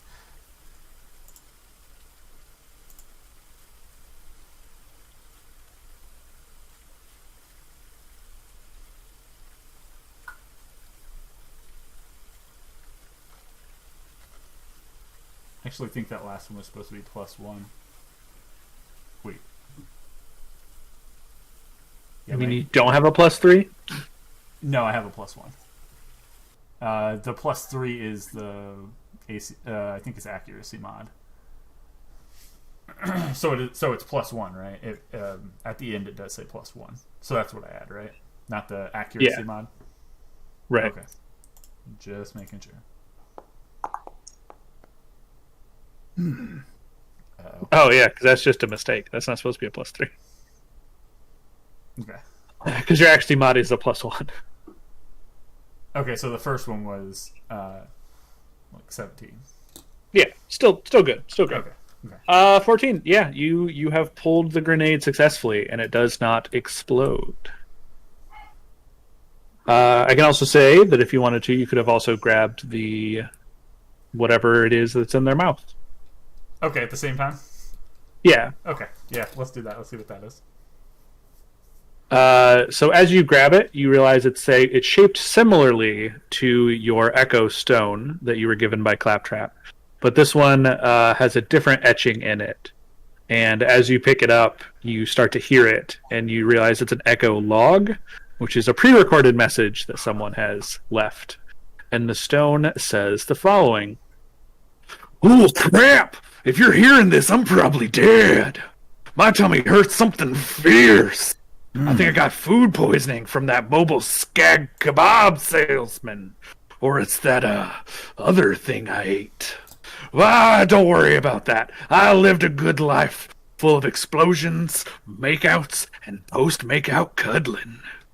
If you're a badass vault hunter who wants to help our Lord Torg, just search my body for the offer letter. Hint, you may have to get nasty." Signed Horatio. All right. I can't believe that we've lost the Hulkster. If we're talking getting nasty, I think that's Steve. Steve, you're up. Hell yeah.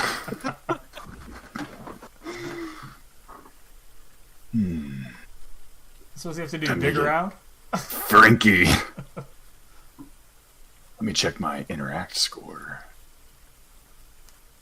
So you could do a search check to kind of see what you can see on the body. Interact would be like, well, you don't really know what you're looking for yet. You're just kind of going in blind. Oh. I got a +1 to search. Which way is he going in? We don't know yet. He's just going to do a search check, see what he sees. Oh yeah, no hands. Okay. Save these bad boys for later. So what you see, because he's like belly up, actually, is he has a large kind of like protrusion, bulge. Yeah, where in his stomach, which you're not really sure what that might be. It could be the kebab, skag kebabs. Could be something else. But if you had to guess on where to start your interacting, it would be there. Well, Let me say that again. time to pop on in there, boys. So now you need an interact check. So I believe I've got a +2 to interact.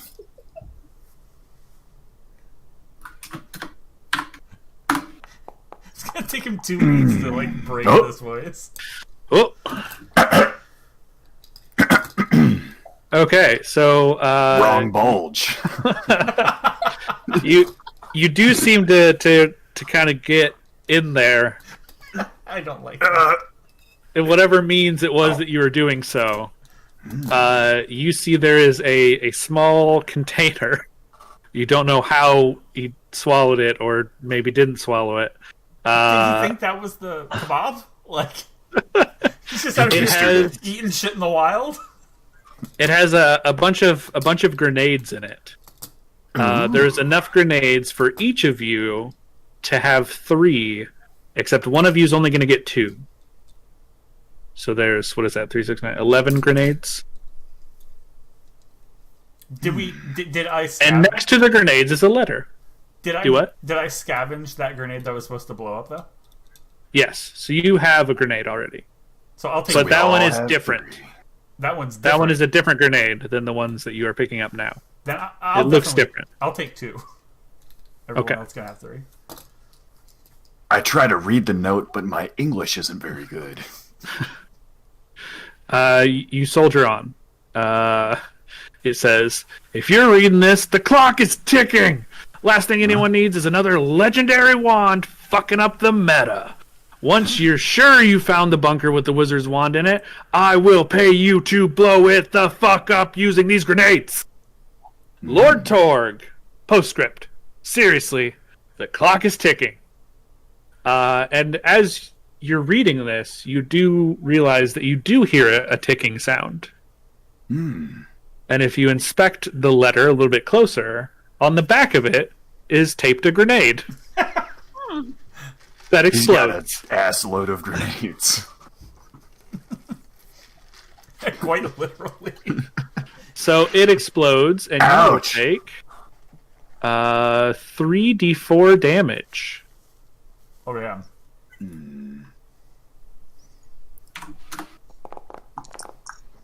Everybody in this town has grenades. What is going on? So the damage will always go to your shield first. So you'll just take 6 damage off of your shield. It will recharge before the next time you get into battle, but stings a bit. And the rest of you have in your items box, the item directory, which is right next to the character tab, you should now see the type of grenade that you have, which is the Torg Bunker Buster Grenade. Basically, these grenades, when used together, will emit a frequency that can collapse caves, bunkers, and underground areas. Which is exactly what he wants you to do. He wants you to blow up the bunker that has the wizard's wand in it. So that is offer number 1 that you have found. So he doesn't say we can't take the wand out of there first, right? He explicitly says you should not do that. Yeah. But how's he going to know? Great point. He wants you to have with the bunker in it, or with the wizard's wand in it. He will pay you to blow it the fuck up. I do like blowing stuff up. I say we think on it and then, Yeah. soldier Let's on. see if find that butt house is open again. Oh, God. A one-track mind over here. The butt hut is still closed. The butt hut. Wait, the sign is updated in real time, and now it says that it's going to reopen in 1 hour, 58 minutes, and 42 seconds. It's the behind the nut butt hut. The buck stops here. All right. What would you like to do now? Why don't we My traversal skill is off the charts. I want to walk on that wooden bridge over the chasm. All right.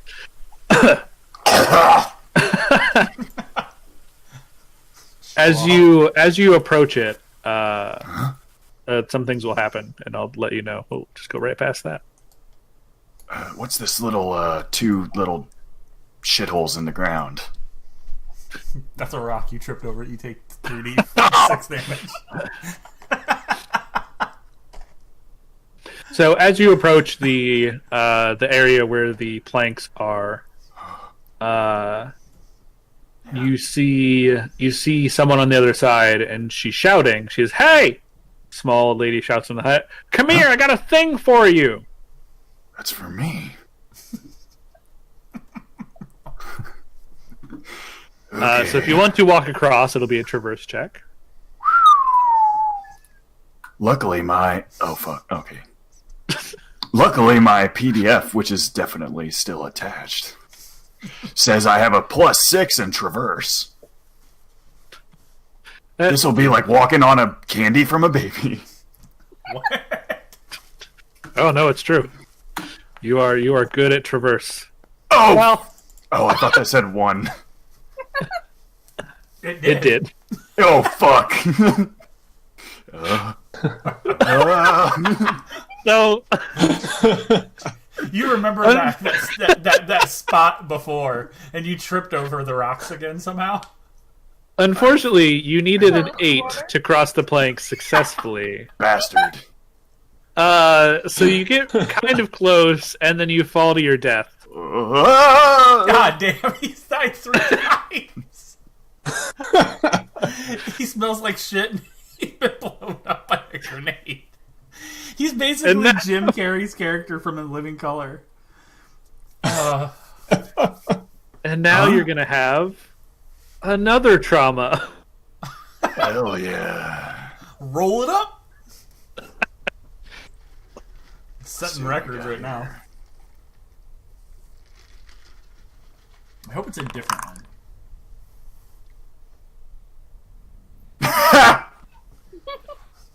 I cannot tell a lie. Didn't plan on doing that anyway. I already Ask was. anything, now's your chance. All right, you may rejoin the group. I fought the doctor that tried to remove my foreskin. But unfortunately, I was not very powerful.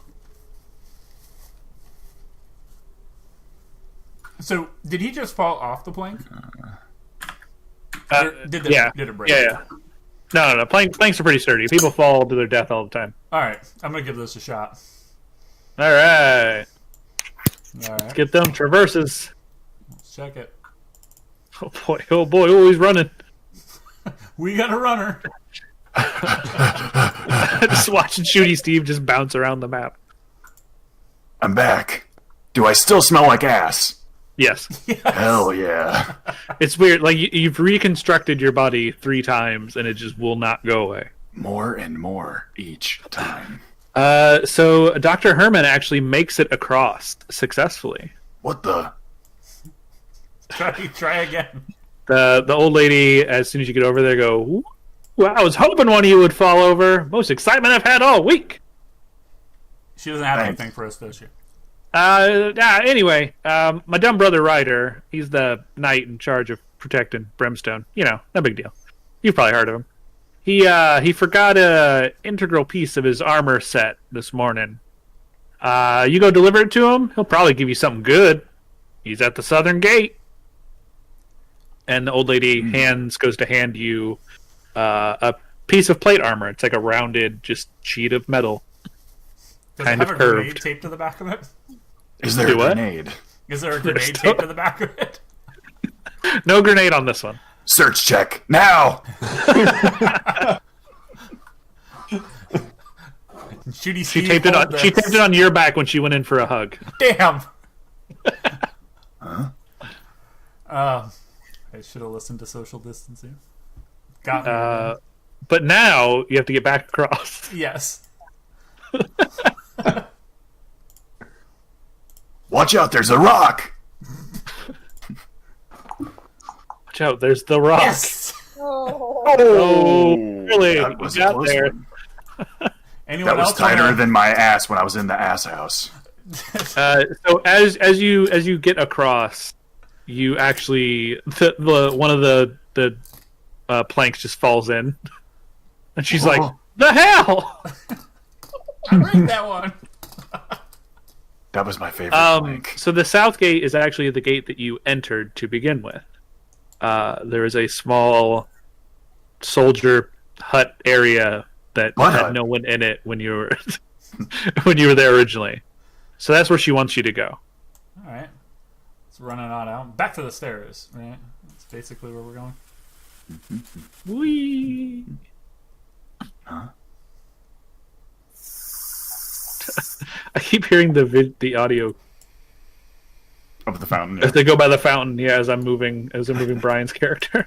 Welcome to the fountain. So I'm still He's right there. refreshing. He's in the city. Oh, he's like right at the door. Okay, I didn't see him Yeah. for a second. Yeah. I was trying to turn his visibility on, but you guys ran past. Hey there, Chief. Sorry, but I'm impatient. That's true. That's true. We are.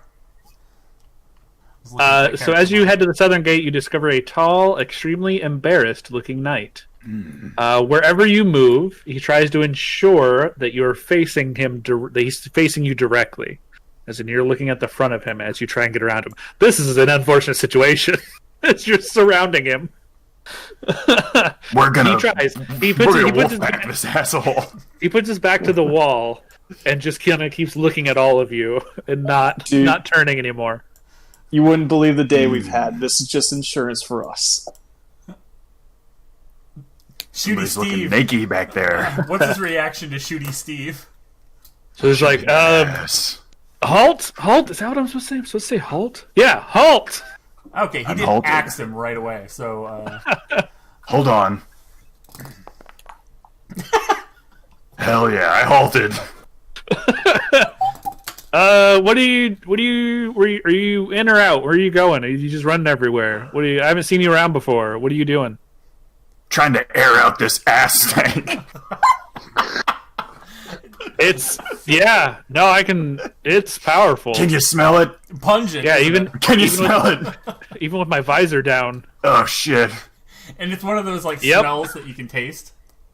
Not good. It really gets in the back of your throat while you're wandering. But we're doing. I sure do.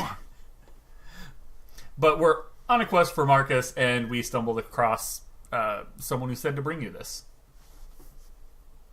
As you hold out the armor piece, Knight Rider, which is his name, takes it, and he's like, "Oh, you met my sister. Thank you. Could you all please turn around?" No. We'll pop around the corner.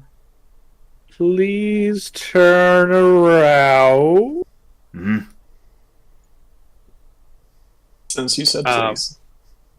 And so, as you, what you hear is him putting the rear hatch back on his armor, the butt flap, if you will. Hold on. That's my boner.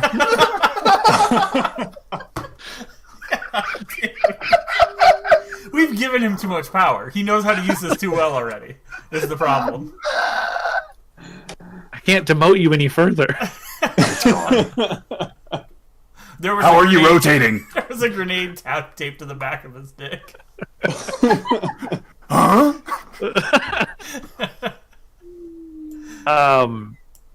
Thank you. And he's looking at Shitty Steve and he's like, anyway, and turns to Dr. Herman. I'm guessing you probably want something for that. I don't know what else I can give you. I got this letter that they sent me, but obviously Dahlia Company wanted me to follow up on this lead, but couldn't really leave town in my condition, and now I just don't want to. So you might be a better fit for the job than I am. So he hands Dr. Herman a letter. Before we got here, you were a bit of an assless chap, huh? I've been thinking of that one for 10 minutes. Well, All right, let's give that a look over. See what that letter said. Hold on, let me roll for a laugh. Pretty good. Now you have to think it was funny. the letter reads, "To whomst it mayeth be of concertithment. Yon legendary arm, the fabled Wizwand, is tooth important for any charge, save the protection of the citizens of Brimstone. Upon its safe recovery, it is the pronouncement of Lord Dahlia that the wizard's wand be preferred to Rider, a knight in service of the Brimstone Proctariat. Proctariat. The formidable weapon will make a fine addition to Knight Rider's kit. Signed, Lord Dahlia, dictated but not read."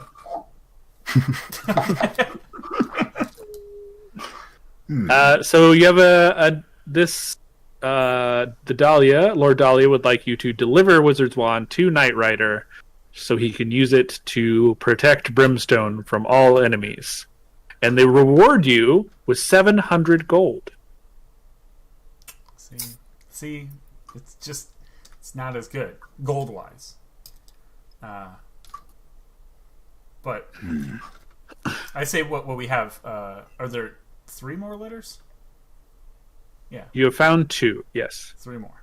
Okay, we'll pocket that. Say goodbye to. Is it Rider Knight or Knight Rider? His name is Rider, he's a knight, so Knight Rider. Okay. Bid him farewell. May see him later. Okay. All right, so we have that club looking flashing light across. Yeah, the big neon flashing lights of magical origin are the tavern or bar known as Moxie's Grog. All right. we do have a few other buildings. What are those? Like this guy all the way over here has a few. It's like maybe guards or something around the stairs at the back.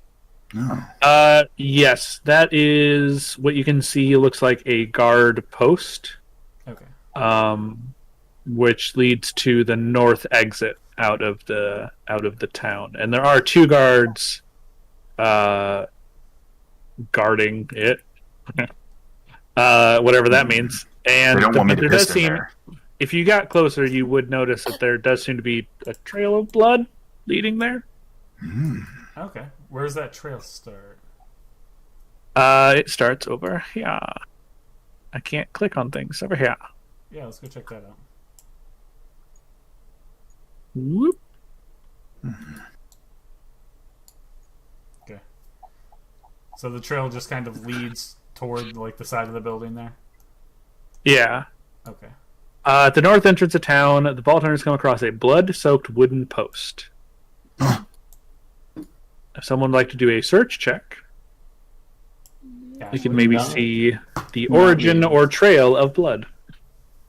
My searches suck. All right, Lyra. Mickey Mouse has it.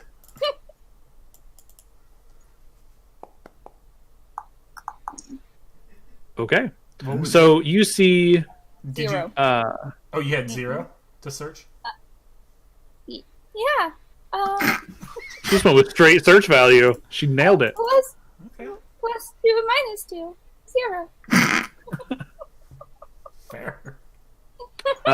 The trail of blood starts at the base of the post, which is where you were standing, and That's right. leads away from the rest of the town, and it ends at the entrance to the nearby guard shack, which there's sort of a rear entrance that you can see.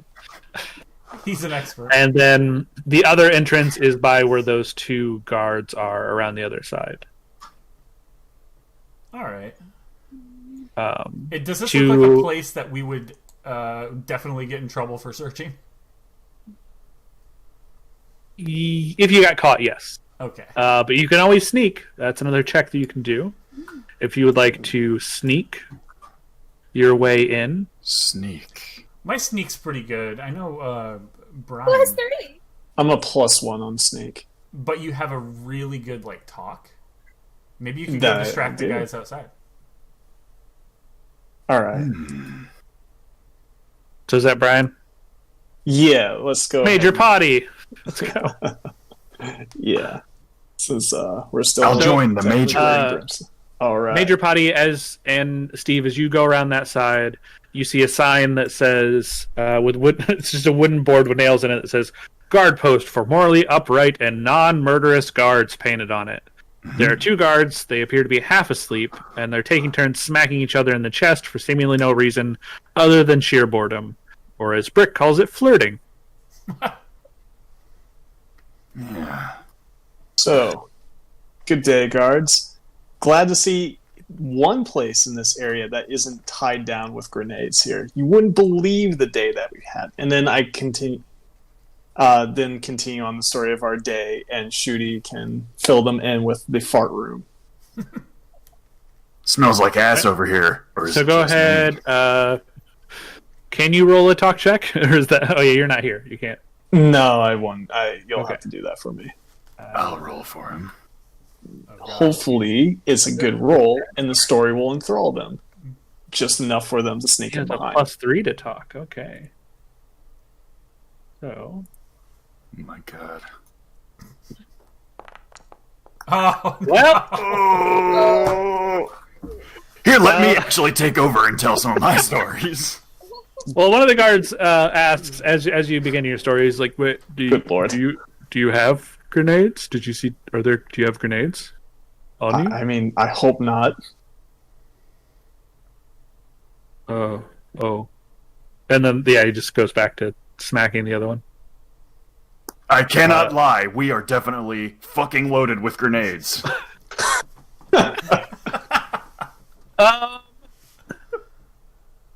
They're going to attack you to try and get your grenades. I am ass blasted full of grenades. I forgot we took you brought the person who can't lie.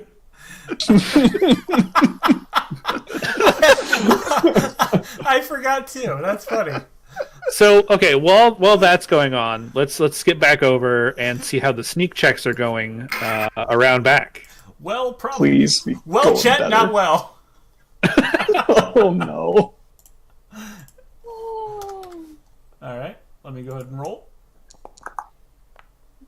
Not bad. It was 15. Okay. So you are in the building. Lyra, would you like to also perform a sneak check? You are both in the building, no problem. All right. As you're looking around inside the guard shack, you come across the corpse of a Stoker representative with a very noticeable parchment sticking out of her jacket pocket. Watch Upon out inspection, for you grenades. discover the Stoker offer letter. No, it's just a letter. You found it. Okay. So we'll say that Lyra has this one, and it reads, Esteemed Vault Hunters, you are well aware how difficult it can be at times to separate reality from rumor. Given recent whisperings about a wizard's wand, Lord Stoker reminds us all to exercise a healthy amount of skepticism when discussing any so-called legend.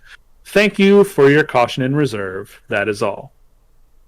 At the bottom of the letter, it says, if you are still reading, the wizard's wand is real and must be delivered to Marco Stoker, our contact in Brimstone. Okay. So this one says, deliver the wizard's wand to Marco Stoker, who resides at Moxie's Grog in Brimstone, and they offer 500 gold. Cool.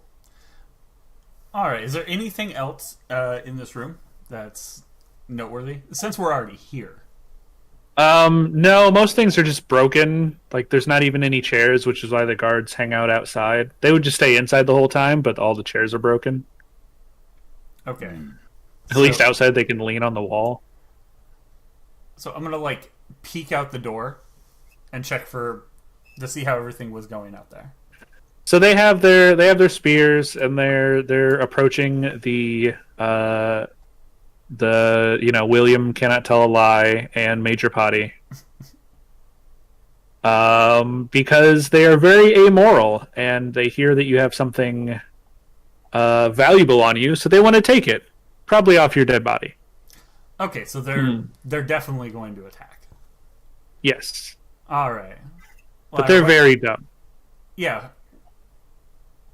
Do you want to go loud and just kick the door open? Or do you want to do something more elaborate? Me? Mm-hmm.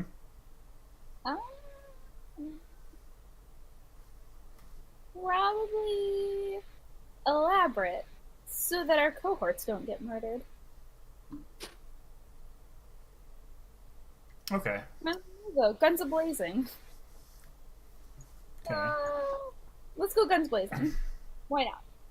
Oh, okay. Sure. So what's happening outside? Like, did you guys take up arms? Did you try to talk your way out? You want some grenades? Oh, I'll give you some grenades. I think we. I cannot tell a lie. I'm gonna pack your ass full of grenades. All right. We all knew what was going to happen. I'm gonna crouch down behind this one. Okay. Steve, shove him. Eiffel Tower time. 30 sexy. So let's see. That would be My melee die. yeah. Well, I think it'd just be more of a accuracy for like a melee attack. I'd say we try to shove them over. Like, Ashley and I crouch down behind them. You guys shove them, and then we try to run. And then pants them. Okay. Jeez. Do we need badass tokens for pantsing, or how does that work? Oh, okay. Hell yeah. It was a 20. Bye bye birdie. So you shove the one. So here's what happens. You shove the one, and the other one heard something about pantsing, So he goes to grab his pants, but then his friend just runs into him, and they both just fall over.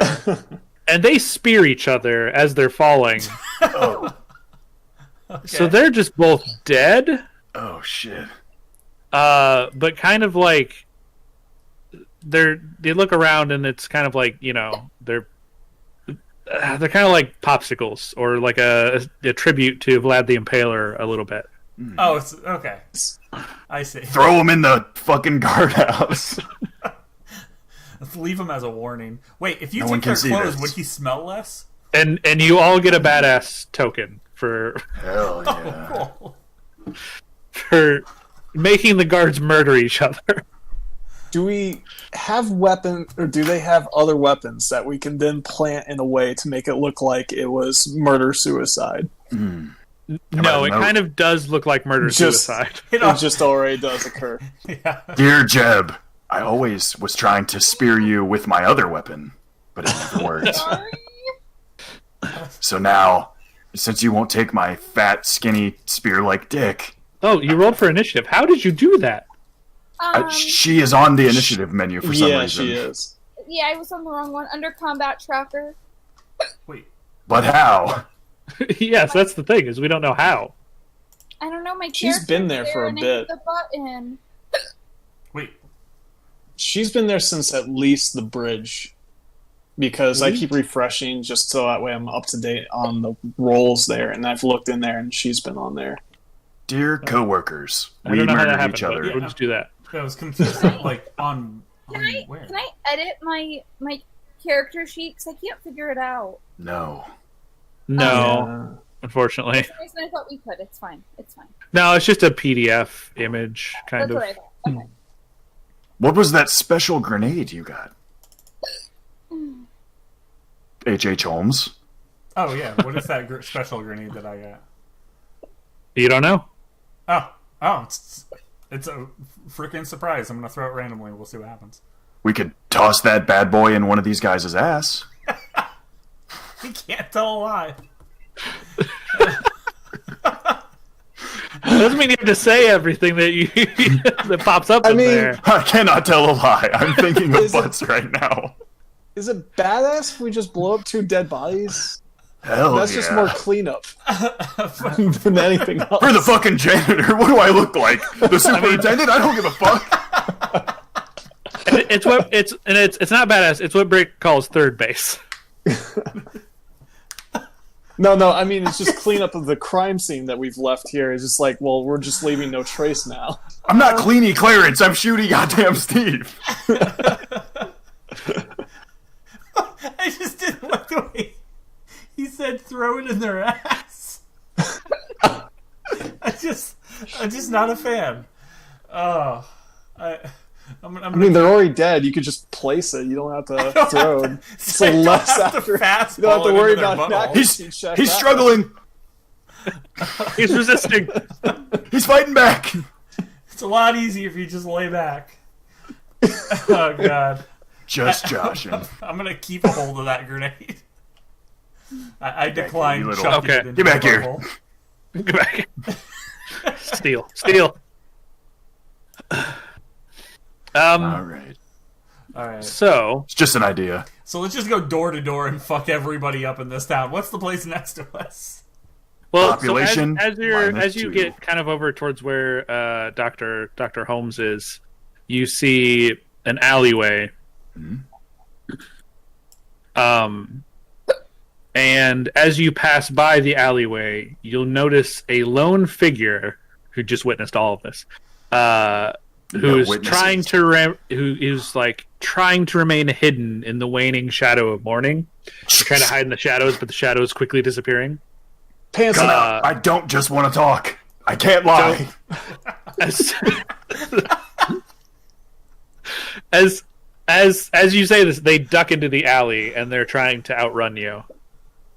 So if you want to chase after them, you can. All right, Let so me honor myself with my good traversal skills. what way are they going? Are they? They are running this way? heading. Yeah, they are heading back that way. Okay. Rolling. That's all better. What was that for? Was that for Traversal. traversal? All right. I sprint after them. Okay, so as you kind of catch up to them, they try and sneak between two buildings, kind of farther down. And then what you can't see is there's kind of a fence that prevents them from going any further. So you've effectively trapped them. Okay, so they're like trapped like over here. Yeah. Okay. Yep. So as you approach them, if everyone wishes to What's this? approach them, What's this? Oh no! If you hold on. Lyra's just on top of a building. I can't see. Oh, A bit of a sprinter. It's a black screen. We got a climber. Do you guys see that on my character? Is there like an orange thing around him now? You have No. a yellow dot. I see a green blink. Green dot. I'm sorry, I'm colorblind. I think. Oh, how did I do that? Hold on. Yeah, if you don't right know, click man. on your character, it brings up a bunch of options. We'll quit it. I was like, maybe Add. is that how she did initiative or whatever? That's how I added the 1 foot. Oh, is that the thing? Is that on the left at the top? Yeah. Okay. All right, fair. We got, So we got him as trapped. you're distracted, they're trying to look for a way out, but they can't find anything. You have them pretty well surrounded. They will spin around and they will throw off their cloak, and they will reveal themselves to be three little bandits standing on top of one another. Wow. One is wearing a wizard's hat, one is wearing a rogue's hood, and one is wearing a knight's helm. Oh my god. Tiny Tina loves them. Major Potty, you are the talking, the person for talking here. What do you think? One of them appears to be holding a letter, but they start quickly passing it around to each other. Someone's going to have to do an insight check to figure out which one of them is going to end up holding the letter. It's just like the cup game. Only the cups are bandits. Only the cups are bandits. At a +3.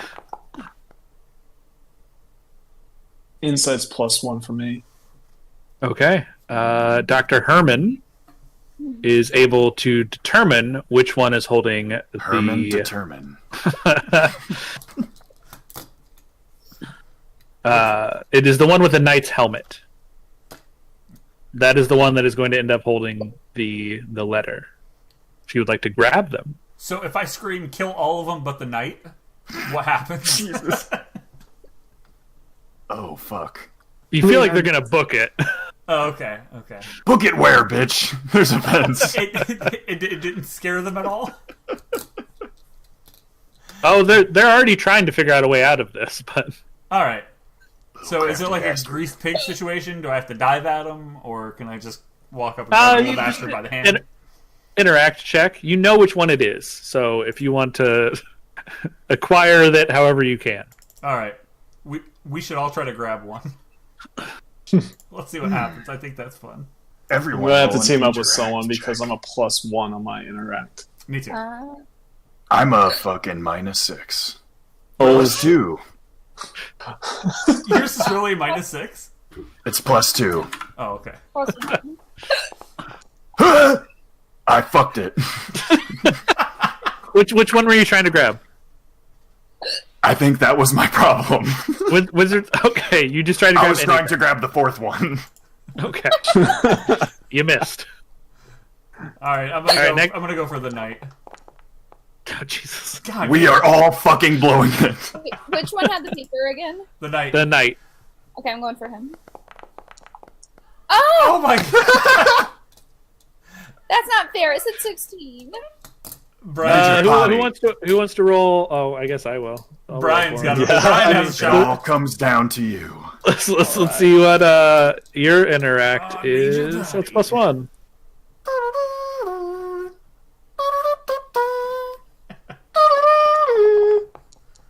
Oh my Oh, god. okay. A 17. all got him. right. Well, anyways, I So just ma- started blasting.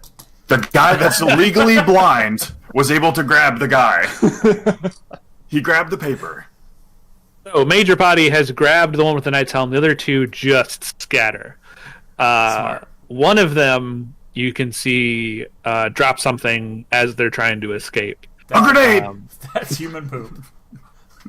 It is a 1d8 health potion. Okay. I feel like I'm gonna need that.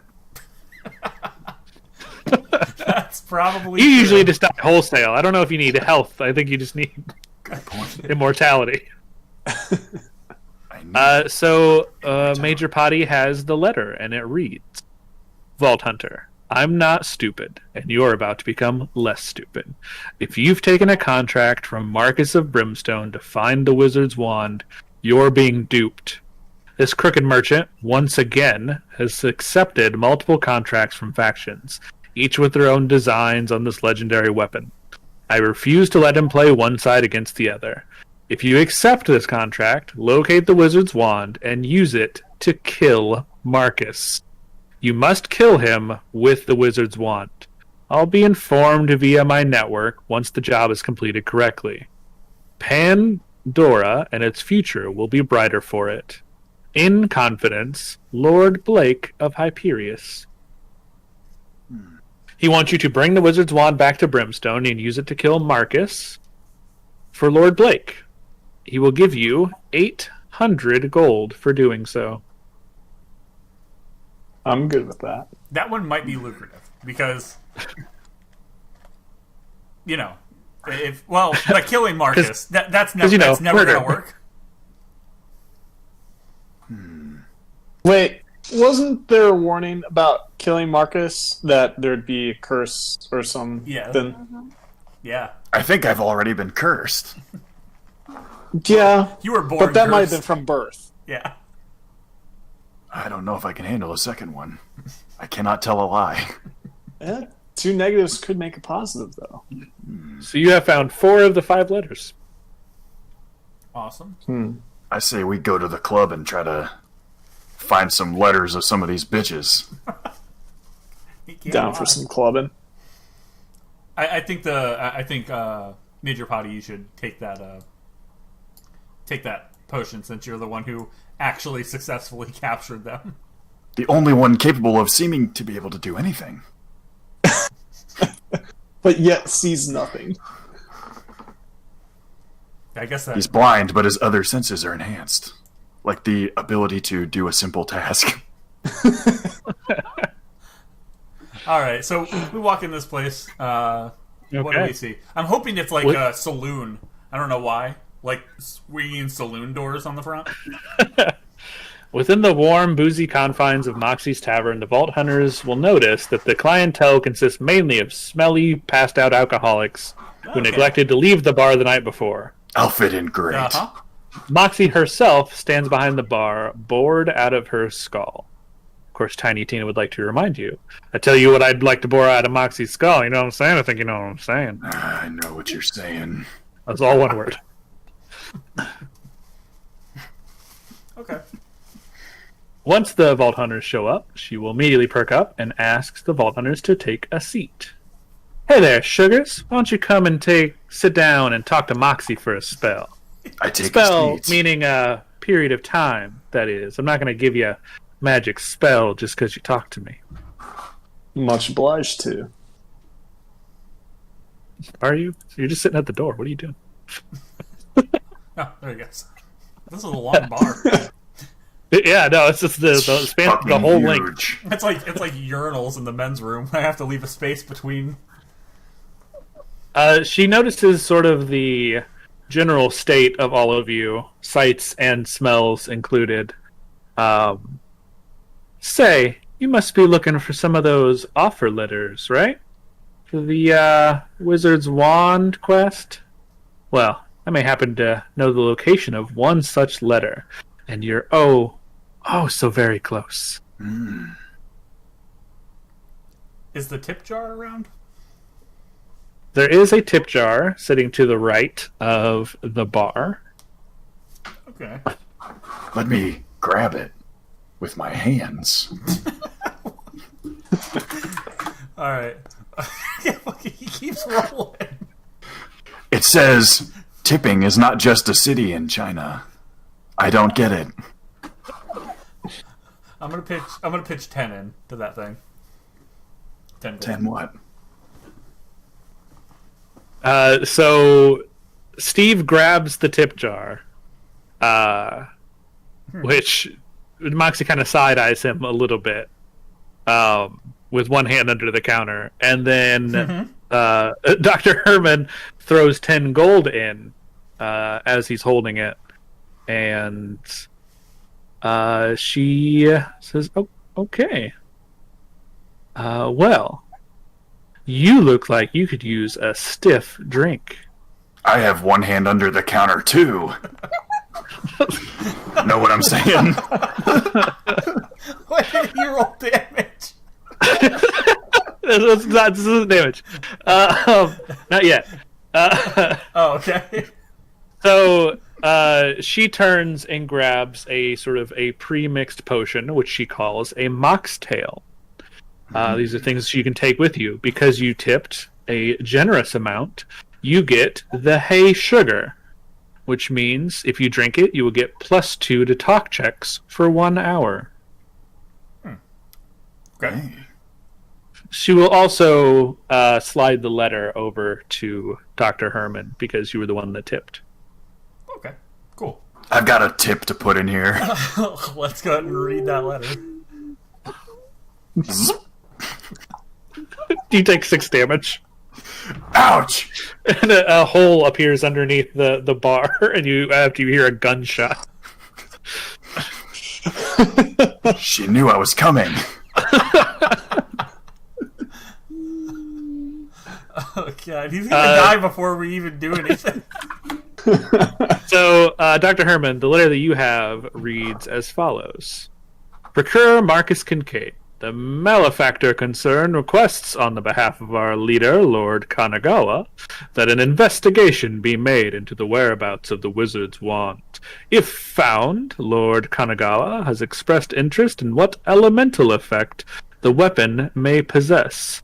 Kindly test the wizard's wand on hazardous fauna. Our usual offer of payment stands. So, Lord Kanagawa wishes for you to test the wizard's wand on local wildlife on your return trip to Brimstone. If you note the effects on an echo log and deliver it to Marcus, they will give you 300 gold. Seems unethical. It's like a side quest. It's on your way. Why wouldn't you? Okay, so here's the play. We get the wand below the cave, go back, turn that in, kill things on the way, turn it into Marcus, kill Marcus, and with then probably the die with the wand, and then we give the wand to Knight Rider. Wait, interesting. no, who else? As a frame job. As a frame Can we job. give it Yeah. No, whoever was offering the most who isn't dead yet. Yeah, the last one for 800. Yeah. Yeah, the one for 800 probably. It's all coming together. It's all coming together. We're gonna fucking die. Oh, guaranteed. Alright. Does Moxie have any other good, useful information? No, that was She that just was about basically it. wants Steve out of the place. Yeah, she'd prefer if he left, and definitely left the tip jar when he did. Here's my digits. It's just a 1. It's the score I roll most often. It's a 2. You got shot again. Oh! Alright. So I think we have all the letters. Probably leave the old bar and then kind of reconvene, figure out where to next. I think there's like a few buildings to the west that we haven't checked out if there's anything interesting in them. Or I can't see the buildings, so... you're good. Alright, so Yeah, most of the other buildings just seem to be people, like houses and stuff where people live and try not to get urinated on. Oh, okay. Well, Dry. we have in place. That's what attracts them most, you know? But you do know that the Satan's Gum Line is to the west, which the road leading out of the south gate will take you to. I do know you said something about a north exit. Is there anything interesting going that way? No. I mean, that's just the north way out of the thing where you murdered the guards. It just Depends. Do you think dead bodies are interesting? Just throw a grenade in their ass. All right. That's what I said. I guess we'll just head out the only direction that we know.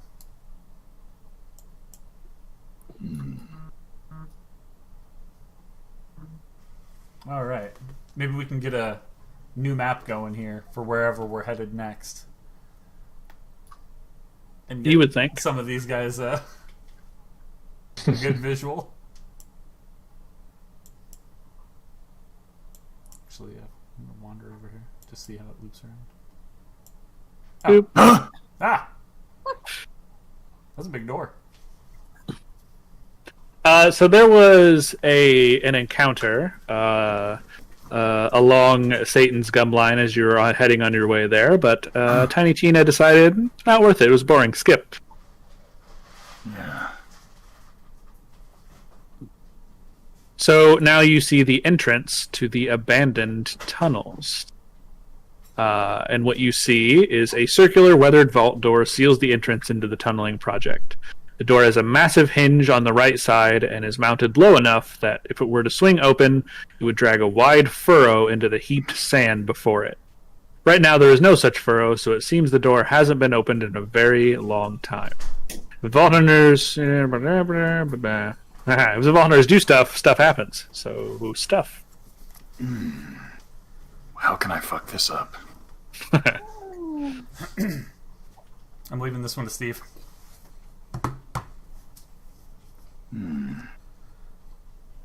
What am I good at? Traversal. I walk up to the door.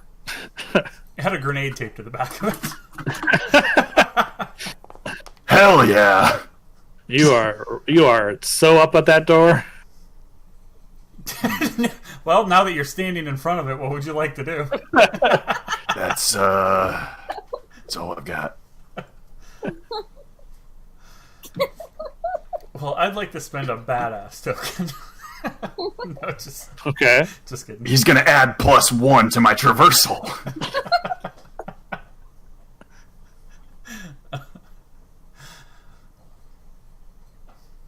I'm a doctor. Do I have a stethoscope? Can I, listen? Figure out over the door?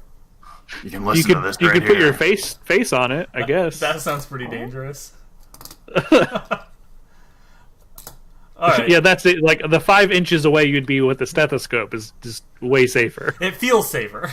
He's got an extra long It's more of a mental thing. stethoscope. Yeah, it goes really far. Telescopic snaking stethoscope. Let's just figure out how to open it. What am I rolling for that? Let's see. Are you going to attempt to open it? Yeah, it would be an interact check. Actually, let me... Careful now. Let me search and just see if there's anything going on here. Damn. What'd you get? A 9. So are you searching the door or are you searching the area? I'm searching the door. Seeing if there's any... The door is as stated. Closed. Okay. Just closed, there's nothing... Okay. That's just what I thought. That didn't help. I see the door. Anybody else? That's all she wrote. No. Quest over. Can I interact with it to try to open it? Yes. Good. I didn't want to do that. You can try. I'd give it a couple inches. He would. The door does not budge. It doesn't even pretend to budge to make you feel better.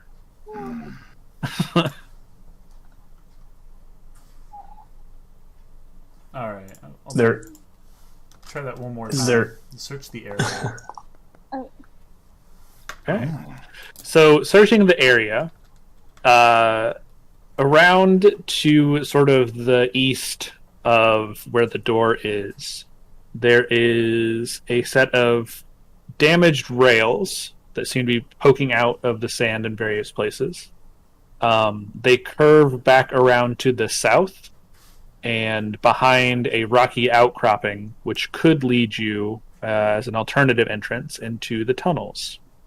Next to the rails, there appears to be a small chest that contains 80 gold and a health potion. Ooh. Okay. Useful. Steve is excited about both these things. The replenishing of gold and the not dying. He could probably use all that, to be fair. Yeah. I'm going to try to do a check to see if anywhere around here there's some kind of hidden entrance. Perfect! That's my second best skill after traversal, and I've hit a 1 on both of them. So Okay. So you trip over the rails that Herman had found, and you crash into the tiny chest. Thankfully, all the contents have been removed, but you do take 3 damage God damn it. I'm bleeding out of your butt. of my butt. Alright. What is your health at now? 7 Well, that would have taken... out of 18. It should be going to your shield, yeah. Yeah. Oh, all right. Shields can't block this idiot. Alright, so I say we head for that other entrance, since this door doesn't seem to be moving. Unless someone else has a better idea. Is anyone else No, I'm trying to good open the doing- door? I'm good with doing an alternate actions. All right. Wow, I can speak to that. Whee! Let's check it out. Let's see if this loads for everyone. Uh-oh. Got it. Huh? Yeah. I see. I got it. Hell yeah. Hey, all right. This I said the rest of the maps are smaller, so the problem shouldn't be a problem. Awesome. Cool. Okay, so you've gone around, and it spit you out kind of here. I wouldn't move too much. You should probably stay still. All right. While the area outside looks to have been abandoned in a hurry, the state of this cavernous atrium shows just how much of a hurry it was. Crates and barrels stand on pallets, waiting for forklifts that never came. Cabling snakes across the smooth rock floor, thrown haphazardly aside when the end came for the engineers who didn't make it out. A large drilling arm arcs over the site, poised as if awaiting instruction from an operator. Outside the main entrance doors, quiet, clattering noises betray movement. Skeletons with spears are moving what looks like weapons onto a pile. A skeleton with a bow appears and watches the large metal doors for movement, while a blue-hued skeleton, larger than the others, stares somehow down an empty mine shaft. So you see the 2 skeletons who are piling weapons here. The archer is here and is looking at where this giant door would be if it wasn't a wall. But that's the door you couldn't get into. And then this blue-hued skeleton is staring down this pathway. You also see a smaller little crate that has things. 3 sort of a chest here, and there's some smaller chests strewn around. There's a minecart here, and a big rubble of rocks and stuff that could be used for cover. Y'all are what happened? You 2 are stacked on each other. I was like, why is there not enough people? And I see that there's 2... Jump on my back! It just looks to be like chests that are not like the big dull chests. So that's what those are, right? Those are just like smaller chests that are strewn out? Yeah. Okay. Yep. All right. Next to the blue skeleton, you do see a barrel that seems to be colored blue and a barrel that seems to be colored red. Let's avoid those for now. Skeleton. Why don't we try to... Like, maybe a few of us try to sneak. I don't know why, but I feel like one of these guys is going to try to blow something up. And that's not gonna bode well for us. Is that a red? explosive barrel I see.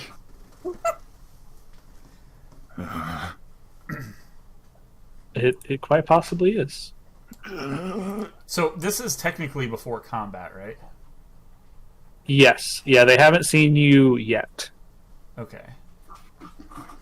Is there any... Me and the Major both have a -1 to our stealth score, so we should hang back. So I could try to sneak up here, but is there any place to hide beyond here that they wouldn't spot me? Beyond there, I would say no. I'd say kind of in the same vein are these rocks. Okay. But those seem to be the main spots where you could hide. Because, I don't have anything that could, at an effective range, I feel like, get the archer. So since this is sort of a larger encounter, I will go ahead and explain a couple more rules on encounters. So obviously we know kind of the flow of the encounter. On your turn, the things you could do, you can always move, and you can always take an attack action, whether that be a ranged attack or a melee attack. Melee attack, you have to be adjacent to the enemy, and you do still roll a d20 for accuracy, but unless you roll a 1, you generally are hitting them because you're right next to them. Instead of attacking, you can activate your action skill, which is on your character sheet. So Lyra the Siren can phase walk, which means that she can turn invisible for 2 turns, and get extra movement, which means her normal movement every turn plus her additional movement, like another action of movement that she could do every single turn while she's invisible. And then when she becomes visible again, she lets out like an energy burst that deals damage. Dr. Herman, obviously the Mechromancer, can drop a construct, which will deal a ranged attack and a melee attack, if able, every turn. It has its own sort of stats for armor and stuff. Both of the military men, Major and Shooty, they both have turrets, but their turrets do different things. So the Commandos Turret, you throw out into an adjacent space. It will automatically target the closest enemy to it, and will shoot it for some amount of damage. But whatever target it shoots will be taunted. So their first attack has to be against the turret. So it kind of saves you some things. Sort of similar, but in a different way. The Scorpio turret of the soldier, when you throw that out, it has a shield. So any damage that would be coming from the front will get blocked by the turret before it hits anyone behind it. And that turret will also target the nearest enemy and shoot them, but not taunt them or anything. And are these once per turn? Or once per encounter? Your action skill is once per encounter, but if you want to do it an additional time during encounter, then you have a number of times per day, and that number is always equal to your mastery modifier. So, like, if you throw out your turret and after a couple turns it goes away and you want to do it again in like a bigger fight, then you have a number of times per day that you can do it, and it's based on your mastery. Okay, so I have a mastery of +2, so I could do it once per day, and then I would use that 2 mastery as what it would cost to use it a second time per day. Yeah, once per encounter, but yeah, then a second time. Yep. Yeah, cool. So the last thing to kind of say is there are optional things that you can do that will give me mayhem. Mayhem is something I can use to make the enemies hit you a bit harder. But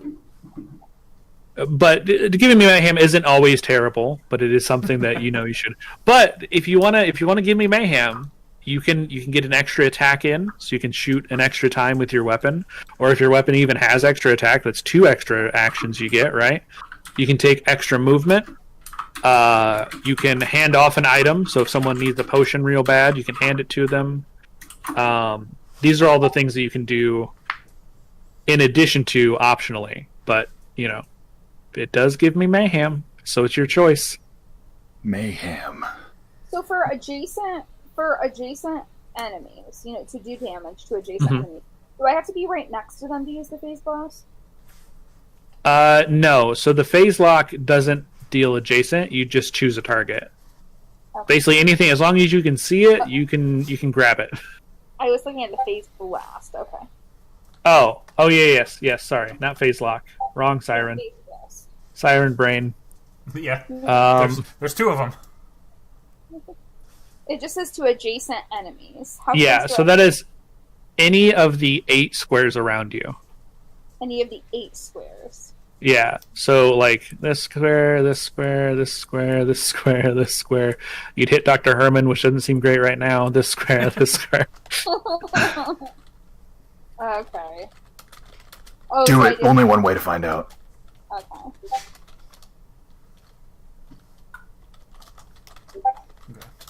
Cool. Yeah, so if let's say if you were to run up to like in between these two, you would hit both of them with the blast. Okay. Okay. Yeah, it sounds like we have actually some ways to like negate a lot of damage. These guys are going to be melee though, so we aren't going to have. Theoretically, we're not going to have a bunch of shooting. So using the turret to block from the front isn't going to help too much, except for that guy at the back.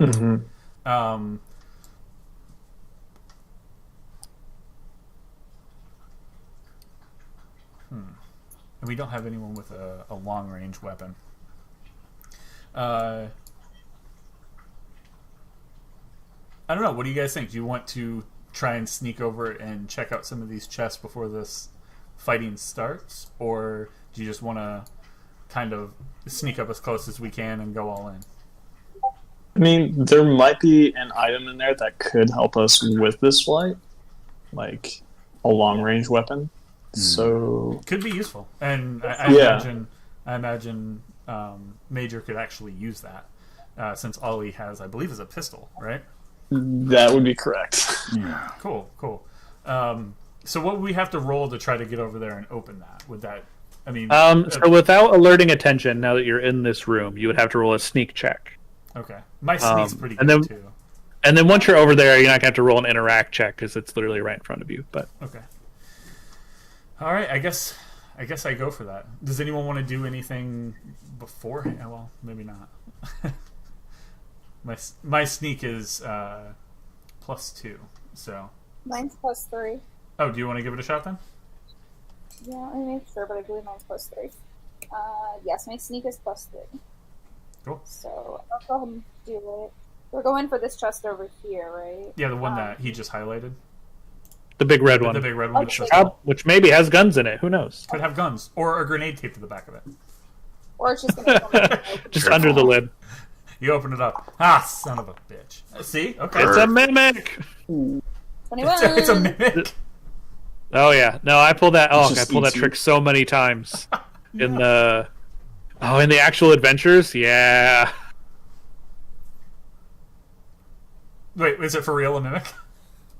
no, not this one. Oh, okay. Good. No, I'm just saying in the full adventures, the Assault on Dragon's Keep and the Honey Heist. You should always beware that the thing you're interacting with could be a mimic. Sure. Okay, so you have successfully snuck over there, and you're just going to crack the lid open, and there is 4 items in it. I would say weapons, but they're not all weapons. So I'm going to go ahead and roll for that. That's pretty good. Okay. The first one is a pistol. Ah, son of a bitch. That's not good. Okay. It's the Colonel. You've seen it. It was on the main screen. Okay.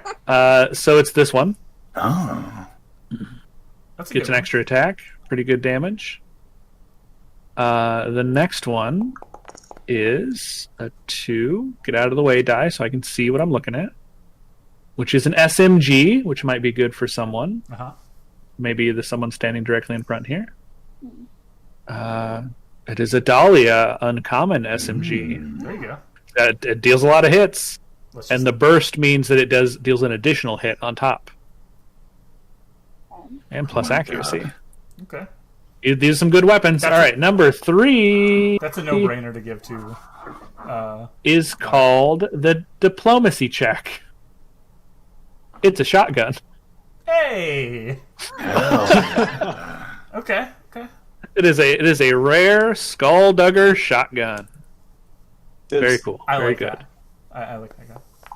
Um, Come on, and then the sniper. last one, number 4. Oh, it is a combat rifle. Is that one of each of? Is that everyone's favorite weapon? Hell yeah. That was not on purpose. And it is called the Lovely Day. It has damage mod +3, and it has overheat, which overheat only takes effect if you roll a 1 on your attack. That will happen to me a lot. But if you do, you'll take damage. Otherwise, you're okay. So so the overheat only it says on reload. So if you roll a 1, you reload. Yes. When you roll a 1, it means you failed your attack and you have to reload your weapon. Okay. Normally, you don't have to do that because magic. So who would like what? I think it's pretty obvious on what everyone needs. Okay. We'll just give. But what does everyone want? Brian gets the curve. Oh, that's true. That's true. Brian, is there something else you would rather have than a pistol? I mean, you do. Ashley gets the SMG. The major gets the colonel. Yep. It is your favorite weapon too, though. So Lovely Day. Yeah, pistols are my favorite, so it would make sense for me to get that. And the only penalty for using a weapon that's not your favorite is you just don't get to add your accuracy and damage bonuses. Okay. Which, when the weapons get high enough rarity, that's not really that much of a deal breaker. Okay. Lovely Day was the combat rifle. Yeah. Who wanted that one? Jay? Austin? Jay? Shooty Steven. Okay. And Jay, you wanted the shotgun? Makes sense. Diplomacy check. Excellent title. All right. So just so you know, you have space for 3 weapons actively. Swapping weapons is, again, one of those optional things you can do that gives me mayhem during an encounter. But since you're outside of an encounter right now, they haven't really noticed you yet. You could all swap to your new weapons, and I won't get any mayhem, I guess. Okay, I'm doing that. Swip swap. We'll do that as well. Yeah. Cool. So normally, if you had the character sheet in front of you, you would have them if you look on the character sheet, you can see there's 3 spots on the right. Mm-hmm. Your currently equipped weapon would be whatever is in the top. So swapping weapons just means putting that one in the top slot. But digitally, it's just sort of, I'm going to use this weapon now. Okay. So that will go away. All right. Huh? I know I want to try to get as close as I can because I don't have great range. Sneak. I mean, I definitely will have to as well. Yeah. Sneak and use extra movement. Give me that mayhem. I'm gonna just try to sneak and see what happens. I don't want to give you any mayhem if I don't have to. No offense. Also, anytime someone fails a check, I get a mayhem, but I haven't tracked that up until this point. So. Oh my god. All right, I'm gonna try to sneak up to that minecart up there. Okay. So, well, all right. Perfect. So, what is your movement? Because this is just going to be, you're going to get X movement, and then you're going to have to roll again. It says 5 squares. Okay, so you move 5. Nothing. And then diagonal is fine. Like, it's just, the shortest path is always going to be the one. I could have moved from here to here. Yeah. Okay. Cool. Serpentine, always the best way to go. Yeah. Does anyone else want to move before I keep moving, or should I just keep going? I don't want to bogart all the rolls and ultimately leave all you guys. Everyone should move together, because if you get too far ahead and trigger them, you will become Sloppy Joes. And he can't tell a lie. You know? I cannot tell a lie. That is true.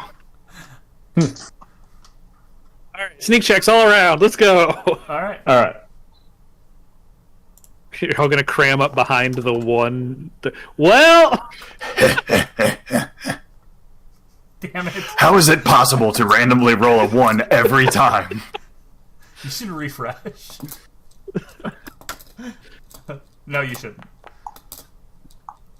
Oh, everyone is doing so well. Steve. All right, time for me to start gently, stealthily walking. I did make Guys, it. I don't think they notice. Hello? Oh, God. So, Steve, I'm going to anyone have you here? do one thing for me. Your shield recharges, so you will be back up to full shield, which is great because they're going to take you down to less than full shield very soon. So as you sneak up, you overhear the two skeletons. They're arguing about why would they still use their rusty spears when they have all these really cool weapons. And then the discussion turns towards, it's about mastery. It's about, really knowing how the spear works and not using guns or anything. Favorite weapon. And they hear you, and then they immediately just turn. It's like it just starts clacking, like clack, clack, clack, clack, clack, clack, and then there's no words anymore. They've lost conversation. But now you'll have to fight. All right. So if everyone would like to roll initiative, however that works, I don't know. Yeah. How did you do that before? That was impressive. Well, I think it was just her character was Can't in the anymore. battle thing. Yeah, it was Untitled. Oh wait, haha, hold on. Oh, Oh. We're there we in. go.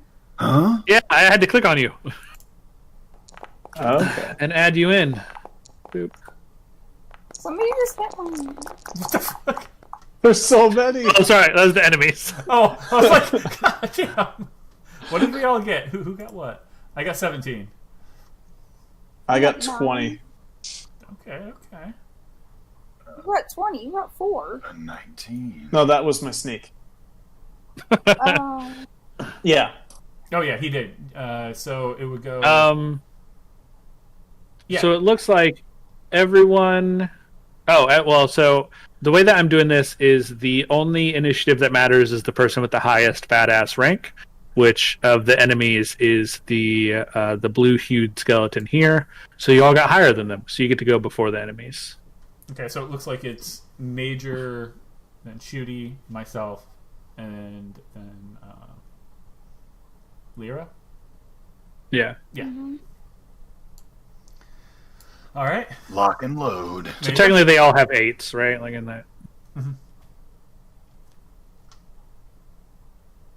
Cool. Major, you're up. Alright. So, my pistol has a range of 5, and I can move 6. So, I think what I'm going to do is... I don't think I'm going to get within range of this guy here, this archer. Not the archer, So, but you could probably or get the range of the spear guys. Well, he's saying like to get hit, right? right. Oh. Okay. You don't know how far they move. Don't try and move them. Get out of here.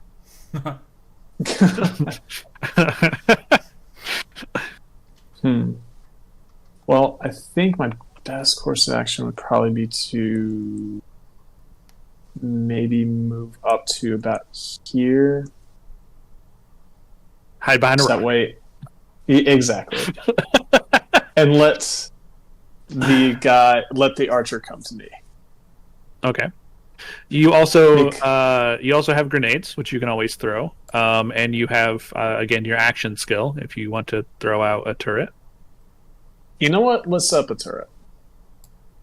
So you're activating your action skill. You should have your saber turret in your thing. I don't know if you can drag that in, if that works. Maybe you can try That it. If would not, be, I can drag it in for you. It's under the character things. You should have your Okay. major potty and then saber turret. Oh, I can just drag it in. That's fine. Just boop. You I should be able almost to got scale it here. Oh, I got it. All right, go ahead. Nice. So it's there. Does he get to choose where he throws it, or does it just pop in? It goes the into an open? adjacent square. So Yeah. he can, which you can kind of choose where you want it to go. Well, if it's adjacent, I'll put it in the left there, so that way, Okay.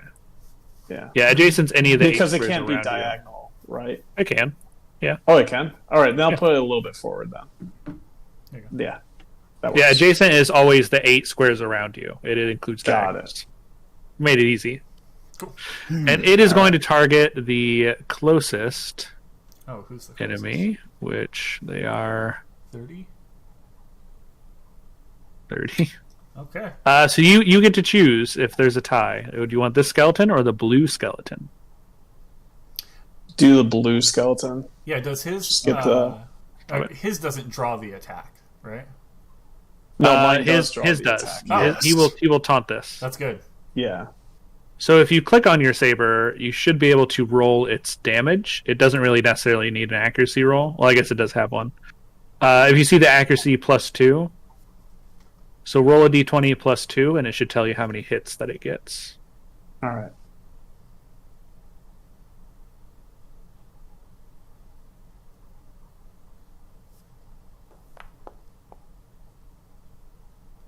So you got 14, which looks like 3 hits. Each hit is 1d8, so you will roll 3d8 damage. All right. Nice. And since you hit, he will be taunted. What icon am I using for when something's taunted? How about that one? Why does the other one also have that? Oh shit. That's because it's it gave it a different icon for so I could tell them apart. The skeletons and the whatever battle track. Okay, that skeleton is taunted and it took how much damage? 10 damage. 10.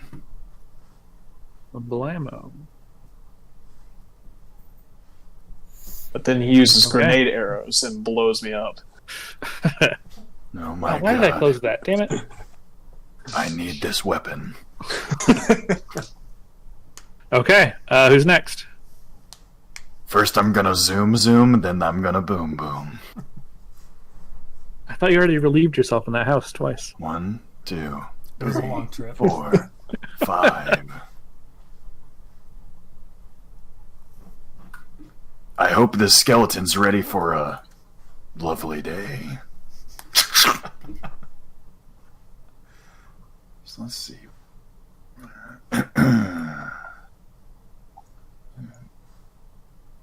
I can't read. This is... Okay. +2. Hell There it yeah. is. Blam! And that's gonna do a little bit of damage. So we got 6 plus 1.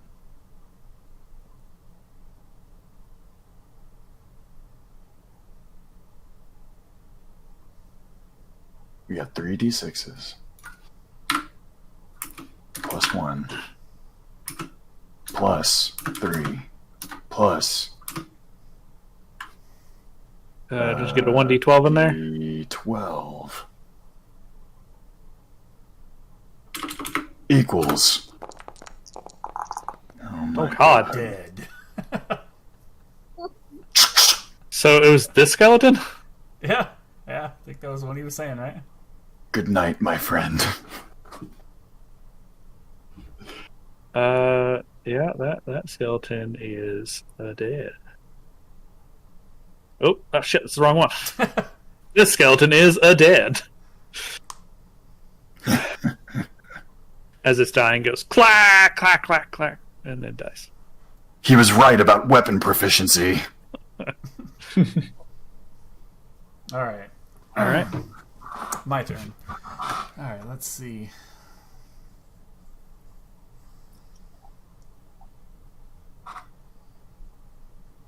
All right. Let's get in there. Oh, hey, oh, yeah, all right. You're right up in there. All right. So, definitely going to shoot the one that's directly in front of me. Shoot the barrel. Shoot the Not the already dead one. not the well, I missed and hit the already dead one. Let me check out this gun for a second. Damn, this thing is a monster. Yeah, you got good guns. You're really just supposed to get into the encounter first and then get the good guns after, but, you know, you do you. Point and click, baby. I guess I put them too close to the end. Let me just double check. It's just 1d20 plus the accuracy. Your accuracy mod. Okay, I just want to make sure this gun didn't have anything else.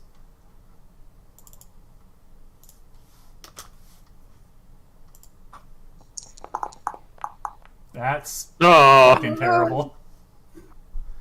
Well, oh dear. I get one. Guess that's something. Yeah. So it's a D8 plus 4 plus 2 plus your damage mod. So it's a D8 plus 6 plus damage mod. It's a very diplomatic hit. Plus 7. Okay. 11 points of damage. That's to this one. No, not. Let's open up. All right, they are hurting, but not down.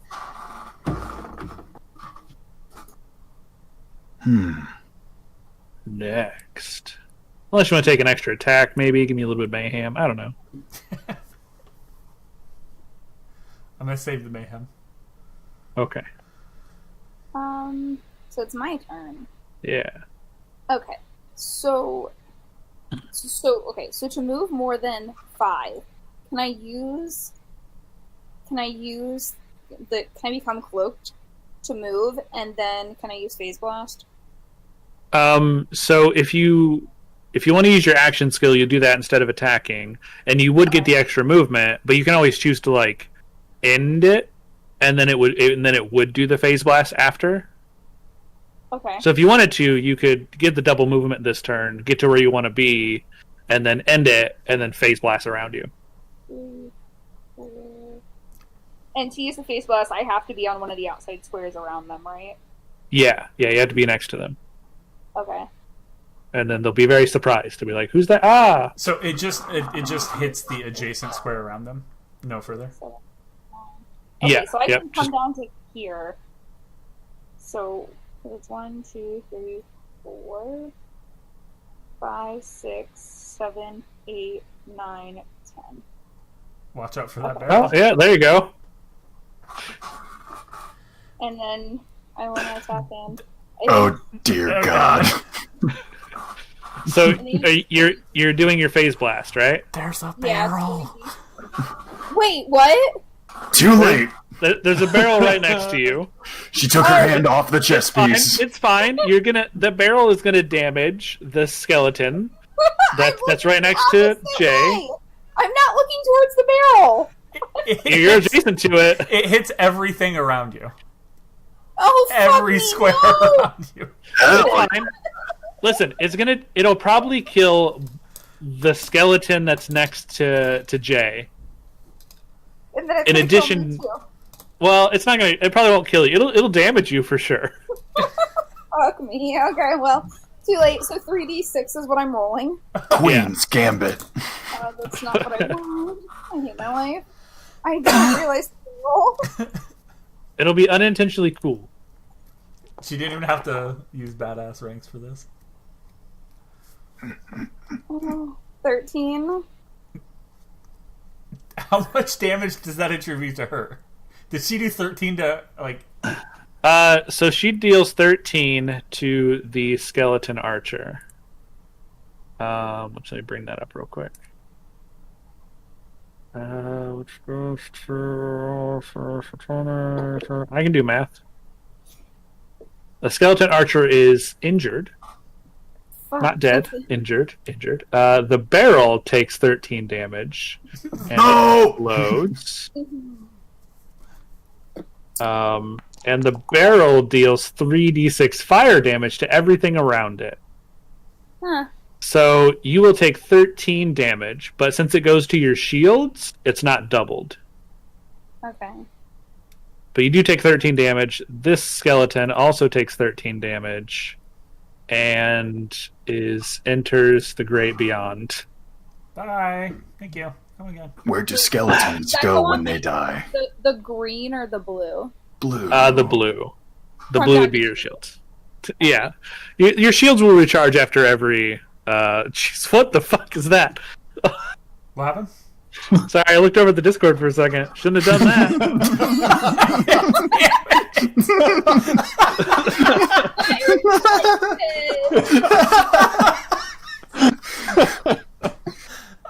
Oh, You yeah. son of a bitch. We can't even show that. We just have to listen to us laugh and wonder what the fuck we're laughing about. Hold on, I'll import it and then show to all players. Oh, God. Perfect. That's what's been done to that skeleton. I think I have that one. You're like, wait, is that me? Wait, is that... No, wait. No. Inside the butt room, 2020 colorized. Barrel not fully blow up? Oh, yeah, no, sorry, it did. It's gone now. Oh, okay. I was like, He got Have to sucked delete in, and that was what was in the box. It's just that. I've seen a lot. Oh, It's like Portal, but with asses. oh. Now that's thinking with ass. Okay, All well, right. it is their turn. That's bad. fucking That barrel Spooky always boy. goes every time I play this.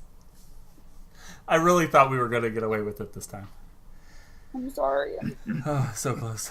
So the brittle skeleton here is going to move up, and it can't actually slash at the saber turret. Yeah. Can't actually get an attack in, so it doesn't. But it attempted to, so it is no longer taunted for the time being. But it will.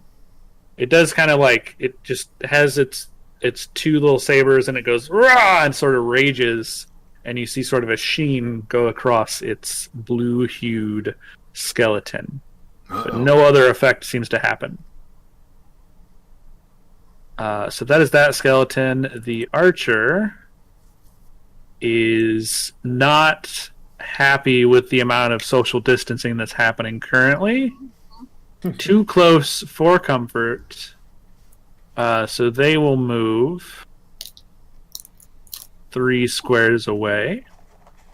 And they are going to aim at Lyra, yes. Mm-hmm.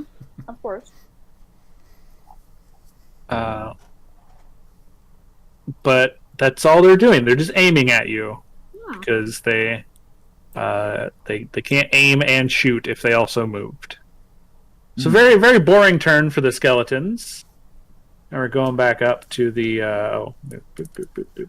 Major poo-poo. Yeah. Major Potty, it's on you again. So this round you have a normal attack, and then your turret will also have an attack. At the end of this round, your turret will go away. So Can he pass through the same square as the turret? Yes, since it's an ally. You can move through your allies, you cannot move through enemies. There you go. move there. I don't think you can move through the rocks. No, I guess not. But you can move Let's straight down just- and then... Yeah, and then you from where you just were, you could move over diagonal to the right and then over to that rock, though. Yeah, that's true. Yeah. Join me, brother. You know what? I'm just gonna move there.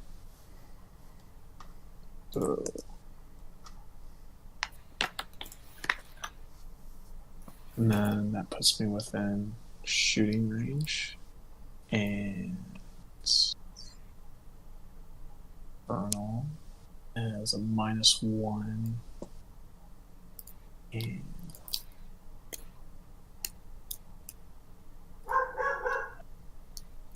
Yeah, get him. My dog's pissed.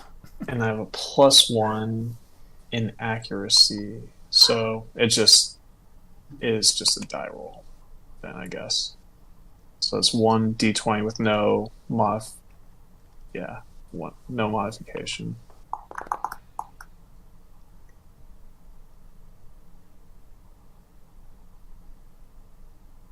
So that would mean that I get 2 shots in with no crit. Yeah, 2 shots with no critical. So. Yep. And that's 2d4 for each shot. Yep. So it'd be 4d4 plus your damage mod. Right. Also, you could take an extra attack. Okay. Give him a little bit of mayhem. Yeah. Alright, that's +2 on the damage. So.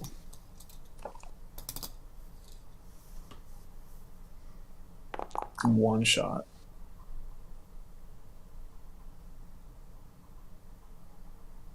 Wait, wasn't that? So you get 2 hits. Each hit is 2d4. Each, yeah, I'm doing. So it's 4d4. So, it's 44? Okay. Yeah. Yeah, because if you go see the hits is 2, but then the per hit is 4. There's a d4 and then there's a ×2 under it. Okay. So it's 2d4. 2d4 with a +2 for the modifier. Yeah, so you can just roll another 2d4 because you already have the +2 modifier in there. Okay, that's what I was going to do. How do I... Oh, I could just type it, couldn't I? Alright. Alright. Well, that one doesn't get the +2. So that one's 5 and 5. Because you only do the +2 once. Yeah. Got it. So 10 damage to the brittle bones. As this hit lands, you see the reflective sheen that was that the brittle bones put over themselves. The bullets don't actually get to it. Instead, what it does is it reflects the damage back to you. Oh.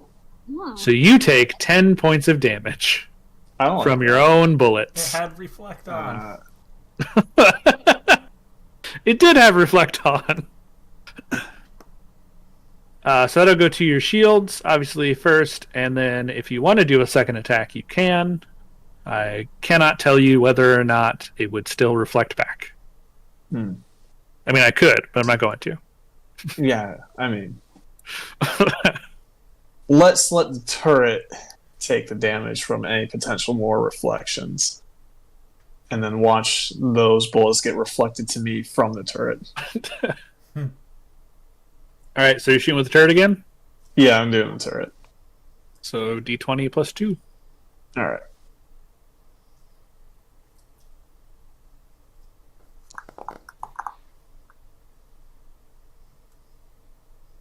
That'd be a 5. Yep, which is 2 hits. Alright. 2d8, not bad. Turret's 2d8? Yeah. Okay. You're taunting him again. You know, like, keep being taunted. Let him do stuff. Oh, that's a lot of damage.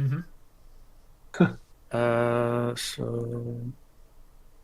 you have hit the brittle bones again. The damage goes through, and then they are taunted. But they don't seem to be that terribly annoyed with the amount of damage they've taken so far. Let's see if I can light him up a little bit. You do just that. We could give him a little mayhem. Throw that barrel at him somehow. I'll help. I'm gonna make sure he's having a lovely day.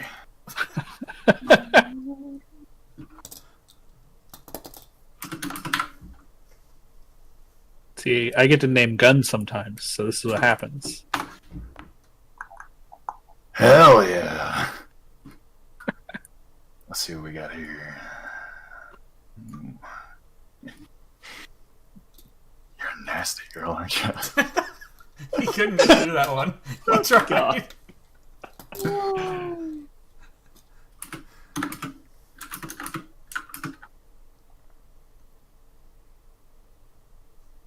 Yeah.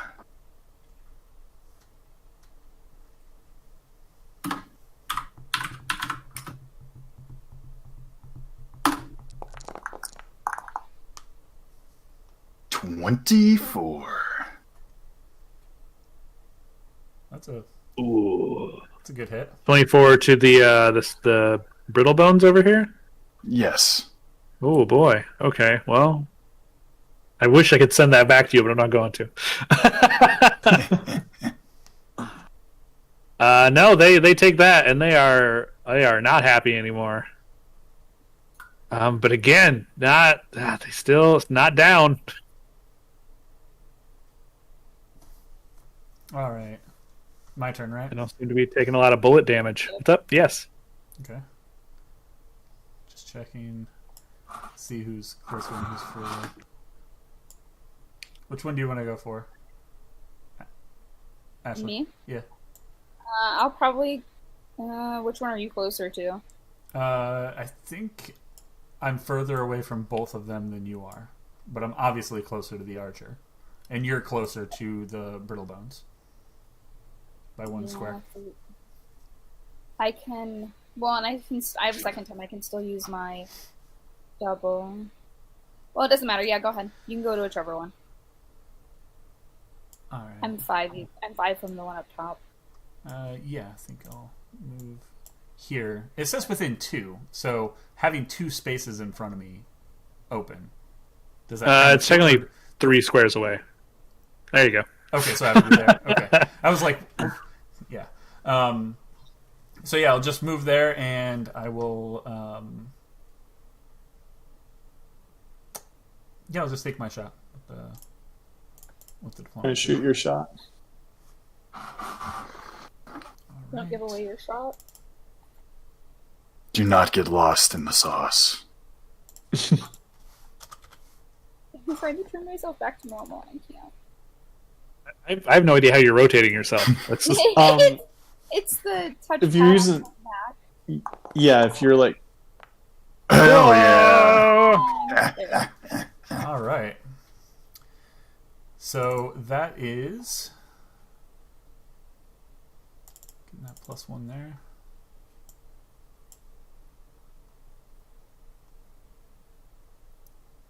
So that would be the critical is that a D8 as well, or does that go to a D?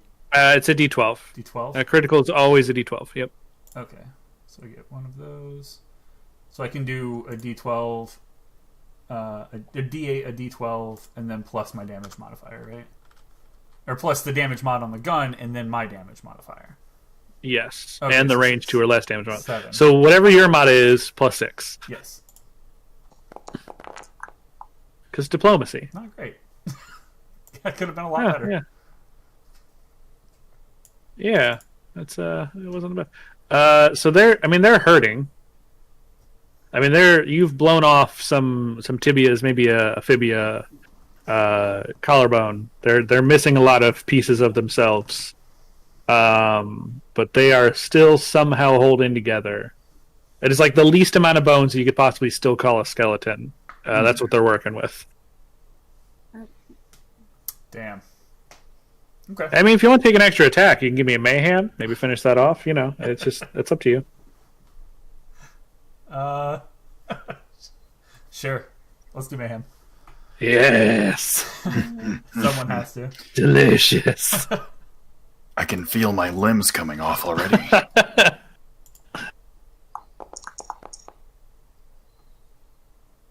Did I have to roll accuracy again? Yeah. Okay. Cool. Yeah. So it's a full attack.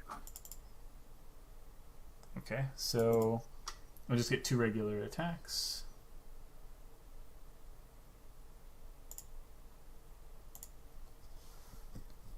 Do I just do times 2?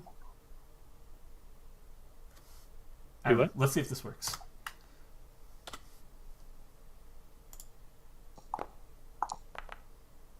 Apparently, did not. Wait, what? 8 and 8 is 16. Oh, I don't know if that worked right. PEMDAS, bitch! Wait, what? Yeah, I guess not. Alright, just pretend that didn't happen. There.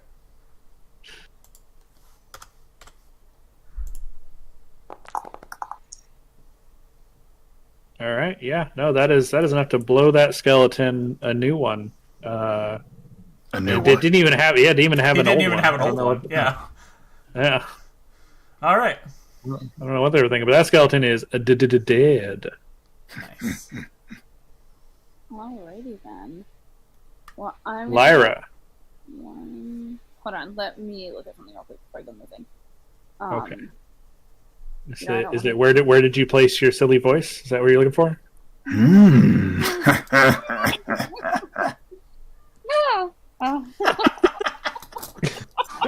I'm glad this is recorded.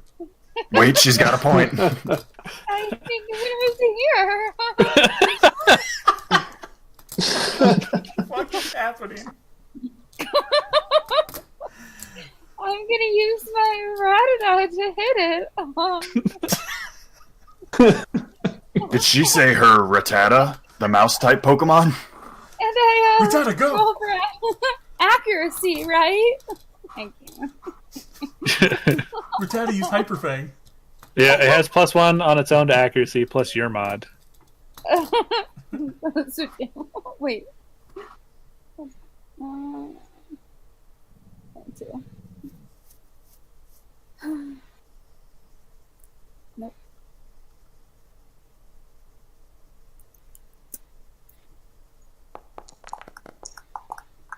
Oof. Woo! So that is 5 hits plus it has burst, so it's actually 6 hits. Oh my god.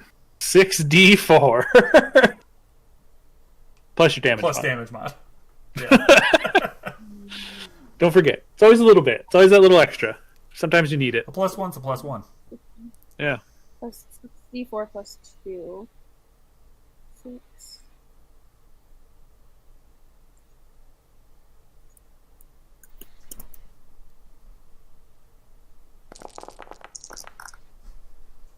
Damn. Whoa.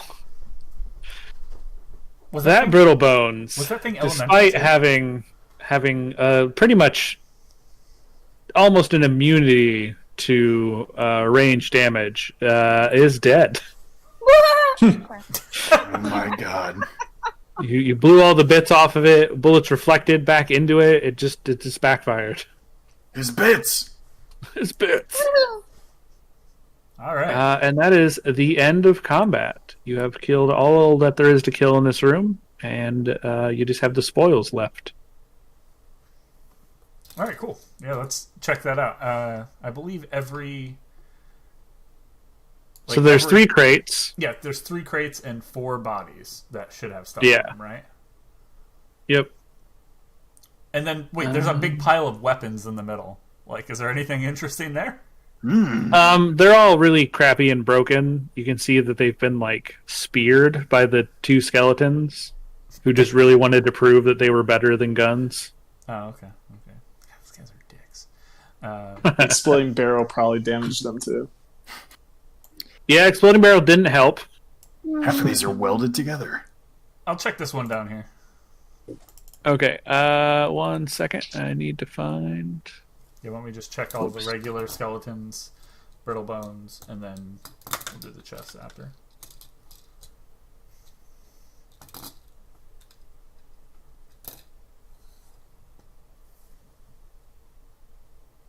So normally the skeletons would have things on them, but as they are very bad skeletons, they just don't.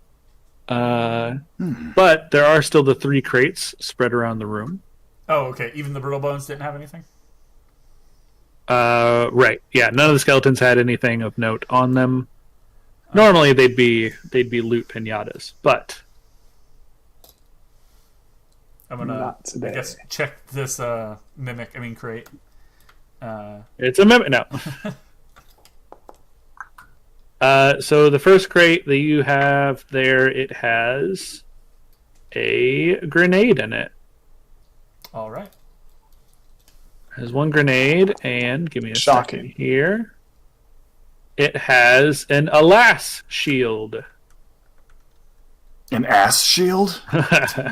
So you can replace your regular shield with one that has a max capacity of 70 and a shock resistance of 1d6. Wait, the shield rate, mine would change from a max of 15 to 70? Yeah. Holy shit. Dibs.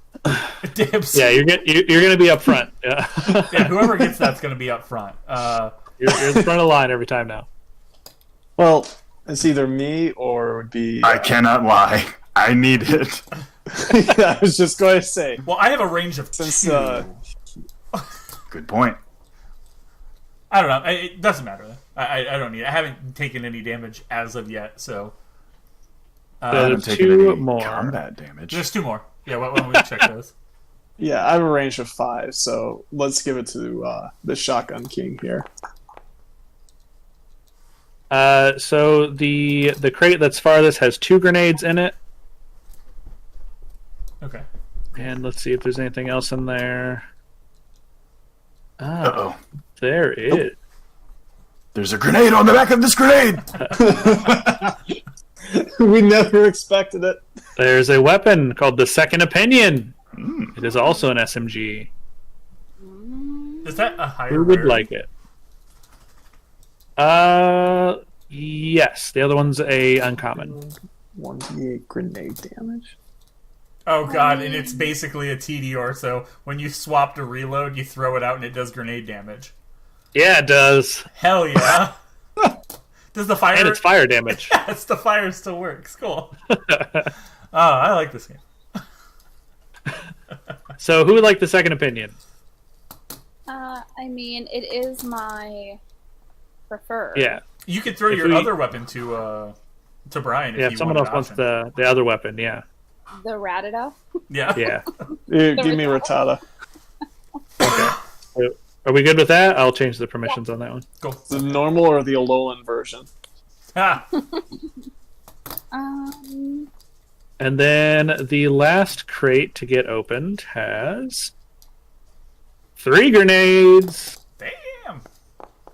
and oh, what is called the Head Sploder. Oh shit. Okay. It is an uncommon Hyperius sniper rifle. Are you sure you want that SMG? I don't think anyone's favored weapon is the sniper rifle, unfortunately, but I think it has good enough stats to be I a think pretty so, too. good Yeah. weapon on its own. So who would like to explode heads from a reasonable distance of 8 squares? Brian? I wouldn't be opposed. I just didn't want to be greedy. But yeah, I'll take it. Feel free to move around your item stuff, and you have found pretty much all the weapons that there that were scattered around here. Let me see. What's the range on that SMG? The one that Ashley gave us. SMGs are 4 squares, I think. 5 squares. If Brian, if you don't want it, I'll take that SMG, so I have something that I can be even a little further away with, if need be. Yeah. I'm good Unless- with that. You can have Rattata. Unless All Austin right, wants I'll just give it to everyone. Everyone has a Rattata. Jesus, no. it.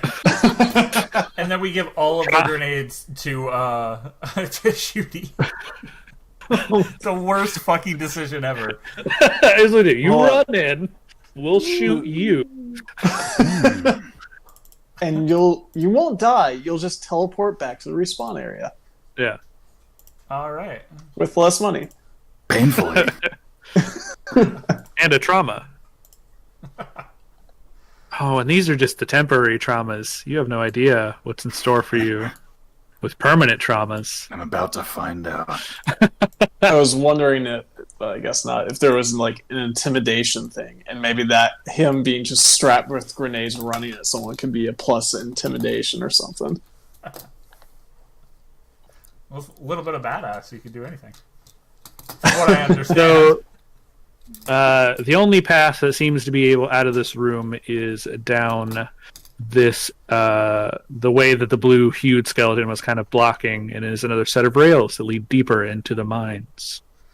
And I think that is where we're going to go ahead and stop. I think we have a little bit more to go here. Definitely had a little setback trying to just learn Foundry. So we'll have to set up a second session to wrap this up. So be sure to follow up. Check out that second session that we end up doing here in the future if you're listening to the podcast or you're watching this. And as always, we do our weekly podcast. We do that on Sunday live, facebook.com/Mammoth Games Inc. We appreciate over there all likes, comments, and shares if you join us live. If not, it releases on podcast services around the world Monday. So until next time, I'm Nightswarm, and for we got with us today Filterchord, Moss, who's been the BM, Ashley, biggest baddest BM, and joining us Major Potty, Brian. Have a good one, guys.